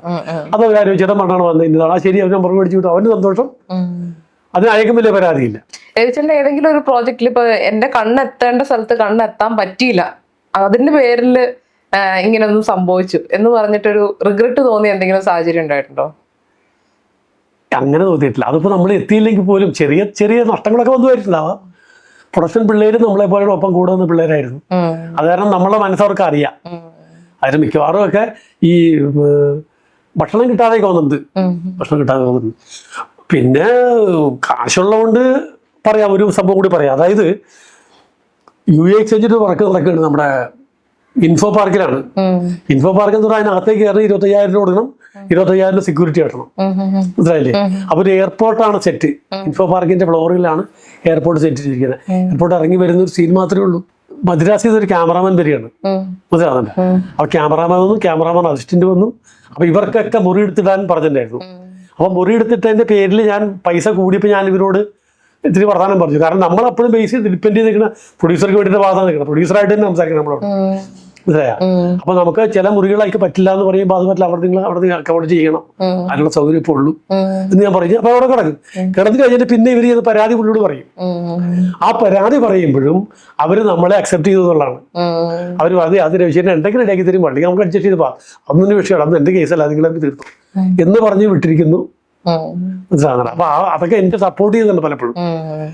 അപ്പൊ ഈ ക്യാമറാമാൻ എന്ന് പറയുന്നത് കേട്ടോളണം, എനിക്ക് വളരെ വേദന ഉണ്ടാക്കിയ ഒരു കാര്യമുണ്ട്. അതായത് 2 യൂണിറ്റാണ് വിളിച്ചത്. ഒരു യൂണിറ്റ് പോരാത്തിന് 2 യൂണിറ്റാണ് വിളിച്ചത്. പാറലൈറ്റൊക്കെ എടുത്ത് 12 പാറൊക്കെയാണ് എടുത്തിട്ടിരിക്കുന്നത്. മനസ്സിലായ? ഒരു പാറിന്റെ 1000 കണക്കിന് രൂപ റെന്റും 350 രൂപ എന്ന് പറയുന്നത് ബാറ്റയും കൊടുക്കണം. 2 ബാറ്റ് ആകുമ്പോഴത്തേക്ക് 700 രൂപയായി ഇട്ട് കൊടുക്കണം. എന്നിട്ട് ഇതെല്ലാം ലൈറ്റ് സെറ്റ് ചെയ്തപ്പോഴത്തേക്കും 5-8 പാറ് വെറുതെ ഇരിക്കുകയാണ്. അതിന്റെ ആളുകൾ അവിടെ വെറുതെ കിടന്ന് ഉറങ്ങുകയാണ്. മനസ്സിലായില്ലേ? അപ്പൊ അത് ഭയങ്കര വിഷമം ഉണ്ടാക്കിയൊരു കാര്യമാണ്. അപ്പൊ തന്നെ ഞാൻ വൈകുന്നേരം ഞാൻ പറഞ്ഞു, ഇത്രയും പൈസ പുള്ളിക്ക് കൊടുക്കുമ്പോൾ അയാളുടെ ക്യാമറ ഇത് കട്ട് ചെയ്യണമെന്ന് പറഞ്ഞ് എഴുതി വെച്ച് ക്യാമറ. അവരൊരു മദ്രാസിലെ വലിയ ക്യാമറാമയാണ്, അവരുടെ രീതി അങ്ങനെയാണ്. പക്ഷെ ഇത്രയും നഷ്ടം ആർക്ക് പറ്റി? അന്നത്തെ രീതിയിൽ രൂപ എത്ര 15 മൂന്ന് നടക്കുന്ന കാര്യം എത്ര 1000 രൂപയാണ് മാറിയുള്ളത്. അപ്പൊ അങ്ങനെയൊക്കെയുള്ള സംഭവങ്ങൾ ഉണ്ടായിട്ടുണ്ട്. ഇതുപോലെ വേറൊരു സംഭവം ഉണ്ടായിട്ടുണ്ട്. അതായത് സാജൻ സാറിന്റെ വർക്ക് കിടക്കുകയാണ്. അത് പുനലൂരാണ്, സീരിയലാണ്. സീരിയൽ നടക്കുമ്പോൾ രമാദേവി എന്ന് പറയുന്ന ആർട്ടിസ്റ്റാണ്. അവര് തൃശ്ശൂരിൽ നിന്ന് കയറി വരികയാണ്. കൊല്ലത്ത് വന്ന് ഇറങ്ങും. കൊല്ലത്ത് നമ്മൾ കാറിട്ട് പിക്ക് ചെയ്യും. പുനലൂരാണ് ഷൂട്ട് ചെയ്യാൻ. പലപ്പോഴും ഞാൻ തന്നെ വണ്ടി കയറി പോയാണ് വിൽക്കണം. ഡ്രൈവറെ മാത്രം വിടൂല. പിന്നെയാണ് വിട്ടു തുടങ്ങിയത്. അപ്പൊ ഇവര് വന്നിട്ട് 2 റൂം വേണമെന്ന് പറഞ്ഞു. ഇവർക്ക് 2 റൂം വേണമെന്ന് പറഞ്ഞു. 2 റൂം വേണമെന്ന് പറഞ്ഞപ്പോഴത്തേക്കും ഒരു റൂം ഇവർക്കും ഒരു റൂം ആയിരിക്കും. 2 AC കൊടുക്കാൻ പറഞ്ഞു. നമ്മൾ 2 AC കൊടുക്കാൻ പറ്റില്ല, അതിന് ഓർഡിനറി റൂം കൊടുക്കാൻ പറ്റുള്ളൂ എന്ന് പറയും. സയൻസ് സാർ അപ്പോൾ അത് ഡയറക്ടറുണ്ട്. സയൻസ് സാറോട് പറഞ്ഞു എന്നോട് ചോദിക്കട്ടെ വീട് ചോദിച്ചാന്ന് പറഞ്ഞു. അത് കഴിഞ്ഞ് ഒരു പൈസ വാങ്ങാൻ വന്നപ്പോഴത്തേക്കും സയൻസ് സാറിനെ വിളിപ്പിച്ച് ഇവർക്ക് പൈസ കൊണ്ടുവന്നു. പൈസ 2 ചെയർക്കാരുടെ പൈസ അവരിങ്ങോട്ട് മേടിച്ചിരിക്കുന്നത്. 2 ചെയർക്കാരുടെ പൈസ അങ്ങോട്ട് മേടിച്ചിരിക്കുന്നത്. അപ്പൊ ഞാനത് വെട്ടി 1 ചെയർക്കാറാക്കി. അപ്പൊ ഇതെന്താ കാരണം എന്ന് വെച്ചപ്പോൾ പറഞ്ഞു, നിങ്ങളുടെ സേഫ്റ്റിക്ക് നിങ്ങൾ കൊണ്ടുവന്ന ആളാണ്, അതുകൊണ്ട് അത് നിങ്ങൾ കൊടുത്തോളാം അതിന്റെ പൈസ. ശമ്പളം തയ്ക്കണേ. ഈ ഡയറക്ടർ കൂടെ ഇരിപ്പുണ്ട്, എന്തായാലും ഇരിപ്പുണ്ട്. പുള്ളി പോലും പറയാതെ പുള്ളിക്ക് വേണ്ടി സംസാരിച്ചെന്നാണ്. എന്നോട് നീരസം തോന്നിയില്ല. എന്റെ രീതിയും എന്റെ അറിവും വെച്ച് ഞാൻ പറഞ്ഞതാണ്. 2 പേർക്ക് നമുക്ക് ചേർക്കാനോട് ഒരു കാര്യമില്ല. അന്നത്തെ കണ്ടീഷനിൽ 1000 രൂപ വരും തൃശ്ശൂർ ഓടിയാണ് എത്തുമ്പോൾ. അപ്പൊ അങ്ങനെ അവർക്ക് വേണ്ടി ഓർഡിനറി ടിക്കറ്റ് നമുക്ക് കൊടുക്കും, പ്രിഫർ ചെയ്യാം. പക്ഷെ അത് നിങ്ങളുടെ കയ്യിൽ നിന്നാണ് ശരിക്കും കൊടുക്കണം. നിങ്ങൾ അവിടെ കൊണ്ടുവന്നതല്ലേ, ചേർക്കാനോട് നിങ്ങൾ കൊടുക്കണമെന്ന് അങ്ങനെ കൊടുത്താൽ സെറ്റിൽ ചെയ്തു. അതിന്റെ പേരിൽ ആർട്ടിസ്റ്റിനോട് നമ്മളോട് വൈരാഗ്യം തോന്നും. പക്ഷെ ഇവർക്ക് തോന്നുന്നില്ല. അങ്ങനെയുള്ള സംഭവങ്ങളൊക്കെ ഉള്ളൂ. ഈ സെറ്റിൽ വെച്ച് നടന്ന വഴക്കും കാര്യങ്ങളും എന്നൊക്കെ പറഞ്ഞാൽ ഇങ്ങനെയൊക്കെ പോരുന്ന കുറെ സംഭവങ്ങളൊക്കെ ഉള്ളൂ. നമുക്ക് നല്ലതെന്ന് തോന്നുന്നു നമ്മൾ ചെയ്യും, ശരിയെന്ന് തോന്നുന്നു ചെയ്യും. അതിന് നമ്മുടെ കൂട്ടത്തിൽ നിനക്ക് അത് ചെയ്യാൻ പ്രാപ്തരായ കുറെ പ്രൊഡ്യൂസർമാരുണ്ടായിരുന്നു. അവരുടെയൊക്കെ വർക്കുകൾ ചെയ്തു. അങ്ങനെ നിൽക്കുന്നു. അപ്പം രവിചേട്ടൻ ഇതിന് മുമ്പ്, അതായത് ഈ പ്രൊഡക്ഷൻ കൺട്രോളർ ആവുന്നതിന് മുമ്പ് ഉണ്ടായിരുന്ന ഒരു ജീവിത രീതിയിൽ ഈ പ്രൊഡക്ഷൻ കൺട്രോളർ ആയതിനു ശേഷം എന്തെങ്കിലും മാറ്റം വന്നിട്ടുണ്ടോ? എന്തെങ്കിലും പുതിയ ക്വാളിറ്റി രവിചേട്ടന് അഡാപ്റ്റ് ചെയ്യേണ്ടി വന്നിട്ടുണ്ടോ? ഈ ജോലി ചെയ്യണമെങ്കിൽ എനിക്ക് ഇന്ന സ്വഭാവം ഉണ്ടായേ പറ്റുള്ളൂ, അതിന്റെ പേരിൽ ഞാനത് ഡെവലപ്പ് ചെയ്തേ പറ്റുള്ളൂ, അങ്ങനെയൊക്കെ എന്തെങ്കിലും? ഇല്ല, അങ്ങനെ ഒന്നും ഉണ്ടായിട്ടില്ല. എന്റെ സ്വഭാവം അന്ന് ഇന്ന് എന്ത് ചെയ്യുമ്പോഴും ഇത് തന്നെ. ഒരുപക്ഷെ ഈ സ്വഭാവം ആയതുകൊണ്ടായിരിക്കും കൃത്യം ഈ ഒരു ജോലിയിൽ പോകാൻ പറ്റിയത്, അല്ലെ? അല്ല, അത് ഇങ്ങനെ ആയിരിക്കും. പക്ഷെ നമ്മുടെ സ്വഭാവം മാറ്റാൻ പറ്റില്ലല്ലോ. ഈ മനസ്സിലുള്ള ഒരു പാട്ട് കേട്ടല്ലേ എന്ന് പറഞ്ഞാൽ നമുക്കിത് ജീവിതകാലം ചുട്ടപ്പുഴ ചുടലവരെ എന്ന് പറഞ്ഞ പോലെ നമ്മുടെ സ്വഭാവം മാറ്റാൻ പറ്റില്ല. ഇതിപ്പോ നമ്മളിപ്പോ ഈ നാടകം കളിക്കുന്ന കാലത്ത് ഇങ്ങനെ തന്നെയാണ്. നാടകം കളിക്കുന്ന കാലത്തും നമ്മളുടെയൊക്കെ രീതി കണ്ടിട്ട് അതിന്റെ ആൾക്കാരെ എന്നെ പിടിച്ച് വനേരാക്കും. എനിക്കറിയാം നമ്മൾ എങ്ങനെയാണ് ഭയങ്കര ചിട്ടയാണ്. അപ്പൊ ഞാൻ തന്നെ എന്റേതായ ചില നിബന്ധനകൾ ഉണ്ടാക്കി വെക്കുകയാണ്, ആർക്കും ദോഷമില്ലാത്ത രീതിയിൽ. ഇപ്പൊ വണ്ടി പുറപ്പെടും, ഇത്ര മണിക്ക് പുറപ്പെടും എന്ന് പറഞ്ഞാൽ അത്ര മണിക്ക് അവർ റെഡിയായി നിൽക്കണം. അപ്പൊ ഓരോ സ്റ്റെപ്പ് ഇവിടുത്തെ തിരുവനന്തപുരത്തേക്ക് പോകുകയാണെന്നുണ്ടെങ്കിൽ ഇപ്പോൾ എറണാകുളത്ത് പുറപ്പെടുന്ന ചില ആൾക്കാർ കുത്തി വളർന്ന് കയറിഞ്ഞ് ഞാൻ കൊല്ലം ബസ് സ്റ്റാൻഡിൽ ഉണ്ടാവും എന്നൊക്കെ പറഞ്ഞിട്ടുണ്ടാവും, കൊല്ലത്തുകാരനായിരിക്കും അഭിനയിക്കുന്ന ആളെ. അപ്പോൾ ഇപ്പോൾ രാംബി തവണ അയാളുടെ വീട്ടിൽ നമ്മൾ പിക്കേണ്ടി വരും, ഹരിശ്രീ കളിക്കുന്ന കാലത്താണെങ്കിൽ. അപ്പോൾ അങ്ങനെ പോകുമ്പോൾ എന്താ വെച്ചിട്ടുണ്ടെങ്കിൽ വണ്ടി കയറുമ്പോൾ പിറ്റേ ദിവസം നാടകം എവിടെയാണെന്നും അത് ഇത്ര മണിക്ക് വണ്ടി പുറപ്പെടുമെന്നും അതിന്റെ ഡീറ്റെയിൽസ് മുഴുവൻ നമ്മൾ അന്ന് പറയും. പറഞ്ഞു കഴിഞ്ഞാൽ ഇവര് വണ്ടി പുറപ്പെടുമ്പോൾ വണ്ടിയിൽ വരണം, അല്ലെങ്കിൽ ഒന്ന് നാടക സ്ഥലത്ത് എത്തിക്കൊള്ളണം അവന്റെ ചെലവില്. വണ്ടി പുറപ്പെടുമ്പോൾ വണ്ടിക്ക് കയറ്റിക്കൊണ്ട് പോകും. വണ്ടി 5, 10 അല്ലെങ്കിൽ 15 മിനിറ്റോ അവന് വേണ്ടി വെയിറ്റ് ചെയ്ത് കഴിഞ്ഞാൽ വണ്ടി വിട്ടുപോകും. ഇവർ എത്തിക്കൊള്ളണം, അതിന്റെ പേര് നാടകം മുടക്കാൻ പാടില്ല. അതൊക്കെ അവർ വന്നോളാം, ഒക്കെ വരും. അത് ചോറാണ്ട് അവർ ഓടിപ്പടഞ്ഞ് വന്ന് നമ്മളെ ചീത്ത പറഞ്ഞാണെങ്കിലും വന്നവർ നാടകം കളിക്കും. അതായത് അങ്ങനെയൊക്കെ ഞാൻ പറയുമായിരുന്നു. പിന്നെ മദ്യപിക്കുന്നത് കുറ്റമാണെന്ന് പറയില്ല, ആർക്ക് വേണം മദ്യപിക്കാം. പക്ഷെ മദ്യപിച്ചത് കൊണ്ട് ഇന്ന പ്രശ്നമുണ്ടായി എന്ന് വേറെ ആർട്ടിസ്റ്റ് പറയാൻ പാടില്ല, നാടകം മുടങ്ങാൻ പാടില്ല. ഈ രണ്ട് കാര്യം. ഈ മുല്ലപ്പൂക്കൾ ചുവന്നപ്പോൾ എന്ന് പറഞ്ഞ നാടകം ഉണ്ടായിരുന്നു, ആൻറ്റി ദേവകിയായിട്ടാണ് കളിക്കുന്നത്. ഈ നാടകം കളിച്ച് കഴിയുമ്പോൾ അത് വില്ലനാണ് അവസാന ഹീറോ. അവിടെ വില്ലൻ ശരിക്കും ചത്തു പോകുന്നുണ്ട്, പക്ഷെ എങ്കിൽ പോലും ജനങ്ങളുടെ മനസ്സിൽ നിൽക്കുന്നത് വില്ലനാണ്. നമ്മുടെ ശരപഞ്ചരത്തിലെ ജയന്റെ കാര്യം പറഞ്ഞ പോലെ, ജയനല്ലേ എല്ലാവരും ഓർക്കണത്, പക്ക വില്ലനല്ലേ എന്ന് പറഞ്ഞ ഒരു നികൃഷ്ടനായ വില്ലനാണ് ഈ കഥാപാത്രം. ഇപ്പൊ ഈ കൊച്ചുവാവ അല്ല മറ്റേ ഈ രാൻബീദേവന്റെ ഉണ്ണി നമ്പൂരി എന്നെ അടിച്ചു കൊല്ലുന്നതാണ് ലാസ്റ്റ് തോക്കിന്റെ പാർട്ടി, ഇയാളുടെ നോക്കൊണ്ട് തന്നെ. പക്ഷേ നാടകം കഴിഞ്ഞിറങ്ങിയാൽ നായകനേക്കാൾ കൂടുതൽ ആൾക്കാർ കാണാൻ വരുന്നത് തന്നെയാണ് എത്രയോ സ്ഥലങ്ങളിൽ. അത് കളിക്കുന്ന സ്ഥലങ്ങളിലൊക്കെ നമ്മള് ആലപ്പുഴയിൽ നാടകം കളിക്കുമ്പോൾ അന്ന് കപ്പലിന്റെ വിൽക്കുന്ന പിള്ളേരുണ്ടാവും, സൈക്കിളിലാണ്. അപ്പൊ ആലപ്പുഴ നാടകം കഴിഞ്ഞിട്ടുണ്ടെങ്കിൽ അവിടെ നിന്ന് ബസ് സ്റ്റാൻഡിലേക്ക് ഒരു 1 കിലോമീറ്റർ ഉണ്ടാവുമല്ലോ. നമ്മൾ റെഡിയായി നിൽക്കുകയാണെങ്കിൽ കപ്പലിലെ പിള്ളേർ എന്നെ സൈക്കിളെ കൊണ്ട് നാക്കും അവിടെ ആലപ്പുഴ ബസ് സ്റ്റാൻഡിലേക്ക്. ഇവിടെ ഈ വടുതലയിലും പാലാരിവട്ടത്തും കൂടെ നാടകം ഉണ്ടായിരുന്നു. പാലാരിവട്ടം അമ്പലത്തിൽ നാടകം 9 മുതൽ 12 വരെ. 12 മണിക്ക് ശേഷം വടുതല വളവിലാണ് നാടകം, മനസ്സിലായില്ലേ? അപ്പൊ ഈ 12 മണിക്ക് ഇവിടെ നാടകം കഴിഞ്ഞ് ഇറങ്ങി കമ്പനികൾ വന്ന് കൂട്ടി, ഇതൊക്കെ മദ്യമൊക്കെ ആയിട്ട് വന്ന് കൂടി. എന്നിട്ട് ഇതൊക്കെ പറയേണ്ട കാര്യമല്ലേ ഞാൻ പറയാം. എന്നിട്ട് ഇവിടെ നിന്ന് എതിരേറ്റാണ് കൊണ്ടുപോകണത് നമ്മുടെ പടത്തിലല്ലേ ഈ ആൾക്കാരെല്ലാരും കൂടി. എന്റെ നാടകത്തിൽ ചെന്നിട്ട് അന്ന് ശരിക്കും പറഞ്ഞാൽ ഭയങ്കര ഹീറോയിസം ആണ് നാടകത്തിലുണ്ടായിരുന്നത്. ഇപ്പം മിസ് ചെയ്യണ്ടോ നാടകത്തിന്? ഉണ്ട്, ഇപ്പൊ പോകാൻ പറ്റില്ലല്ലോ. അതല്ലേ നമുക്കിതെല്ലാം ഞാൻ പറഞ്ഞില്ലേ 8ന്റെ പണി ഒരു കാര്യത്തിന് പോകാൻ പറ്റില്ല. നാടകം ചെല്ല ഇപ്പൊ നമ്മുടെ നാടകത്തിന് പോകണമെങ്കിൽ നമുക്ക് ഒരു 1000, 1500 രൂപ കിട്ടും ഒരു ദിവസം. പൈസ കൂടി നമ്മൾ കളിക്കുന്ന കാലത്തേക്ക് 100, 150 രൂപയ്ക്കേ ഉള്ളൂ. ഇന്ന് 1000, 1500 രൂപ തോന്നില്ല. പെണ്ണുങ്ങൾക്ക് 2000 രൂപയ്ക്ക് നാടകം, ഒരു നാടകത്തിന് 10 നാടകം കളിച്ചാൽ മതി ഒരു മാസം, അല്ലെങ്കിൽ അങ്ങനെയാണ് ജീവിച്ചു പോകും. അങ്ങനെയാണ് പോകണത്. നാടകം തന്നെയായിരുന്നു നല്ലത്. പക്ഷെ നമ്മള് കുറച്ചുകൂടി ഇഷ്ടപ്പെട്ടൊരു മേഖലയിലേക്ക് കയറിയപ്പോഴാണ് ഇങ്ങനെയായത്. ഒന്ന് അഭിനയിക്കാൻ പറ്റും എന്നുള്ള ധാരണയില് പ്രൊഡക്ഷനിലായി കഴിഞ്ഞപ്പോഴത്തേക്ക് അഭിനയിക്കാനും പറ്റിയില്ല, പ്രൊഡക്ഷൻ ഇല്ലാത്ത സാഹചര്യത്തിലേക്കായി. രവിചേട്ടന്റെ സൗണ്ട് ഭയങ്കര എന്താ ഇമ്പാക്ട് കൊടുക്കുന്ന ഒരു സൗണ്ടാണ്. അത് നാടകത്തിന് ഭയങ്കരമായിട്ട് ഹെൽപ്ഫുൾ ആയിട്ടുണ്ടാവും ഞാൻ പ്രതീക്ഷിക്കുന്നു. അങ്ങനെ തന്നെയല്ലേ? അത് ഇപ്പൊ ഈ സൗണ്ട് ഉപയോഗിച്ച് വേറെ വർക്കുകൾ ചെയ്യാനായിട്ട് ഇപ്പൊ ഡബിങ് പോലുള്ള മേഖലയിലേക്ക് കയറാനായിട്ട് എപ്പോഴെങ്കിലും ആലോചിച്ചോ, അല്ലെങ്കിൽ അങ്ങനെ എന്തെങ്കിലും ചാൻസ് കിട്ടിയിട്ടുണ്ടോ? ആദ്യകാലത്ത് ഡബിങ് എന്ന് പറയുന്ന ഒരു മോശം വിലയായിട്ടാ തോന്നിയിരുന്നത്. അത് കുറ്റം പറഞ്ഞ അവരാരും ചീത്തയൊക്കെ പറഞ്ഞല്ല, നമ്മൾ അഭിനയിച്ചത് നമ്മളോട് ഡബിങ്. അപ്പൊ രവിചേട്ടൻ ഇനി കുടുംബത്തിന്റെ കാര്യങ്ങൾ സംസാരിക്കാം. അപ്പൊ രവിചേട്ടന്റെ കുടുംബവിശേഷങ്ങളൊക്കെ ഒന്ന് പറയാമോ? ഭാര്യ, 2 മക്കളാണ്, 2 ആൺപിള്ളേരാണ്. അവരൊക്കെ ഇപ്പോ അവർ പഠിച്ച മേഖലയിൽ തന്നെ അവർക്ക് ജോലി കിട്ടിയിട്ടുണ്ട്. ഇപ്പോ ഈ ഞാൻ വർക്ക് ചെയ്തുകൊണ്ട് നടക്കുന്ന കാലത്ത്, നാടകം കളിക്കുന്ന കാലത്ത് പിള്ളേർക്ക് നാടകം കളിക്കാൻ ഒരു താല്പര്യമില്ല. സിനിമയിൽ അഭിനയിക്കാൻ പിള്ളേർക്ക് അങ്ങനെ താല്പര്യം പ്രകടിപ്പിച്ചിട്ടില്ല. എന്റെ 2ാമത്തെ മകൻ 2 സീരിയൽ ചെയ്തിട്ടുണ്ട്. അതായത് ജൂഡ് അട്ടിപ്പേറ്റിയായിട്ട് ബന്ധപ്പെട്ട് യന്ത്രം എന്ന് പറയുന്ന ഒരു സീരിയൽ എടുത്തിട്ടായിരുന്നു. അതിനകത്ത് മുരളി മേനോന്റെ ബാല്യകാലം അവതരിപ്പിച്ചത് എന്റെ മോനാണ്, 2ാമത്തവൻ യേശു. അതുപോലെ തന്നെ മാമൻ മാപ്പിള എന്ന് പറയുന്ന ഒരു ഡോക്യുമെന്ററി എടുത്തു മലയാള മനോരമ വിഷനാണത്. ഈ മാമൻ മാപ്പിളയായിട്ട് അഭിനയിച്ചത് ഞാനാണ് ഡോക്യുമെന്ററിയിൽ. ഈ മാമൻ മാപ്പിളയുടെ ബാല്യകാലം അഭിനയിച്ചത് എന്റെ മകനാണ്, 2ാമത്തെ. അപ്പൊ അങ്ങനെയാണ് അവർക്ക് കലയായിട്ട് ബന്ധമുള്ളൂ. പിന്നെ ഇവൻ ഇത്തിരി പാട്ടൊക്കെ പഠിക്കാനായിട്ട് പോയതാണ്. പിന്നെ വലുതായി കഴിഞ്ഞപ്പോഴത്തേക്കും അതൊക്കെ ആ കരിയറൊക്കെ മാറി അവൻ ജോലിയായിട്ട് ബന്ധപ്പെട്ട് അങ്ങോട്ട് പോയി. അങ്ങനെ അതിന് പോണ്ടി വന്നിട്ടില്ല. അപ്പം ഈ പ്രൊഡക്ഷൻ കൺട്രോളർ എന്ന് പറയുന്ന മേഖലയിലേക്ക് കൊണ്ടുവരണം എന്ന് എപ്പോഴെങ്കിലും ഒരു ആലോചന വന്നിട്ടുണ്ടോ, അല്ലെങ്കിൽ കുട്ടികളായിട്ട് തന്നെ? ഇല്ല, ഞാൻ പറഞ്ഞിട്ടില്ല, അങ്ങനെ പറഞ്ഞിട്ടില്ല. അപ്പൊ അവർക്ക് ഒരു പ്രത്യേകിച്ച് അങ്ങനെ ഇതിനകത്തേക്ക് വരാനൊരു താല്പര്യം ഉണ്ടായിരുന്നില്ല. ഇനി പുതുതലമുറയിൽ ഇപ്പൊ വന്നുകൊണ്ടിരിക്കുന്ന പുതുതലമുറയിൽപ്പെട്ട ആളുകൾക്ക് അവർ പ്രൊഡക്ഷൻ കൺട്രോളേഴ്സ് ആവുകയാണെങ്കിൽ രവിചേട്ടൻ കൊടുക്കാനായിട്ട് എന്തെങ്കിലും അഡ്വൈസ് ഉണ്ടോ? ഈ പുതിയ പിള്ളേർക്ക് കൊടുക്കാനുള്ള അഡ്വൈസ് എന്ന് പറയുന്നത്, നമ്മളെക്കാൾ കൂടുതൽ പഠിച്ചിട്ടാണ് അവരിങ്ങോട്ട് വരുന്നത്. ഇപ്പോഴത്തെ പിള്ളേര് എല്ലാം ഭംഗിയായിട്ട് ചെയ്യുന്നുണ്ട്. ശരിക്കും അവർക്ക് നമുക്ക് കൊടുക്കാൻ ഉപദേശങ്ങൾ കൂടുതൽ കാര്യമില്ലെന്ന് എനിക്ക് പറയാം. കാരണം അവർക്കറിയാം. ഇപ്പൊ നമ്മൾ പുതിയ സിനിമകൾ കാണുമ്പോൾ അറിയാം പുതിയ പിള്ളേരുടെ മിടുക്കും കാര്യങ്ങളും ഓരോ ആളുകളുടെയും. പ്രത്യേകിച്ച് അഡ്വൈസിന്റെ കാര്യമില്ല, കാരണം അവരത് അനുസരിക്കണമെന്ന് നിർബന്ധമില്ലല്ലോ. നമുക്ക് നമ്മുടെ രീതിയും കടമ്പിടുത്തമൊക്കെ എല്ലാവരും ചെയ്യണമെന്ന് നിർബന്ധമില്ല. വിട്ടുവീഴ്ചകളൊക്കെ വേണമെന്ന് ഞാൻ പറയില്ല. നമ്മൾക്ക് ഇത്രയും കടമ്പിടുത്തം ഉണ്ടെങ്കിലും നമ്മൾ നമ്മുടെ പിള്ളേരോട് പറഞ്ഞിരിക്കുന്നത് വിട്ടുവീഴ്ച വേണമെന്നാണ് പറഞ്ഞിരിക്കുന്നത്.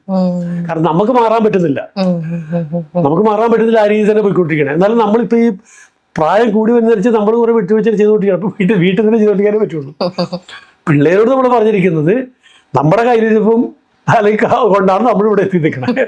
നമ്മളെ പോലെ ആകരുത് എന്നാണ് പിള്ളേരോട് പറഞ്ഞത്. അവരോട് വിട്ടുവീഴ്ച ചെയ്യണം, ക്ഷമിക്കണം, സഹിക്കണം, മുറുക്കണം എന്നൊക്കെ പറയാറുണ്ട്. പുതിയ തലമുറയിൽപ്പെട്ട പിള്ളേരോട് പറഞ്ഞിട്ട് കാര്യമില്ല. കേൾക്കട്ടെ, അനുസരിക്കട്ടെ. പിന്നെ ഇനി രവിചേട്ടന്റെ ഭാവി ഇപ്പൊ ഞാൻ ഇപ്പൊ തന്നെ പറയാം, തമ്പുരാൻ തീരുമാനിക്കും. ഭാവിയെ കുറിച്ച് നമുക്കൊന്നും പറയാൻ പറ്റില്ലല്ലോ. ഇപ്പൊ നമ്മുടെ ഒരു സാങ്കേതിക തടസ്സങ്ങൾ വെച്ചിട്ട് നമുക്കിനി ചില വർക്കുകളൊക്കെ ചെയ്യാനുള്ള ബുദ്ധിമുട്ടൊക്കെ ഉണ്ട്. ഇപ്പൊ പോകാൻ പറ്റില്ല, കുടുംബ പ്രശ്നങ്ങളൊക്കെ ആയിട്ട് ബന്ധപ്പെട്ട് നിൽക്കുന്നുണ്ട്. പിന്നെ അതുപോലെ നമ്മളോട് സഹകരിച്ച് വരുന്ന ചില ആളുകളൊക്കെ ഉണ്ട്. ഇങ്ങനെയൊക്കെ വരികയാണെങ്കിൽ നമുക്ക് എറണാകുളത്ത് വെച്ച് നമ്മൾ ചെയ്യുന്ന വർക്കുകളൊക്കെ ചെയ്യുന്നു. ഓക്കെ, അപ്പൊ രവിചേട്ടാ സന്തോഷം, ഇത്രയധികം സമയം നമ്മുടെ കൂടെ സ്പെൻഡ് ചെയ്തതിന്, ഇത്രയധികം കാര്യങ്ങളെല്ലാം സംസാരിച്ചതിനും എല്ലാം വളരെയധികം നന്ദിയുണ്ട്. നമസ്കാരം. ശരി.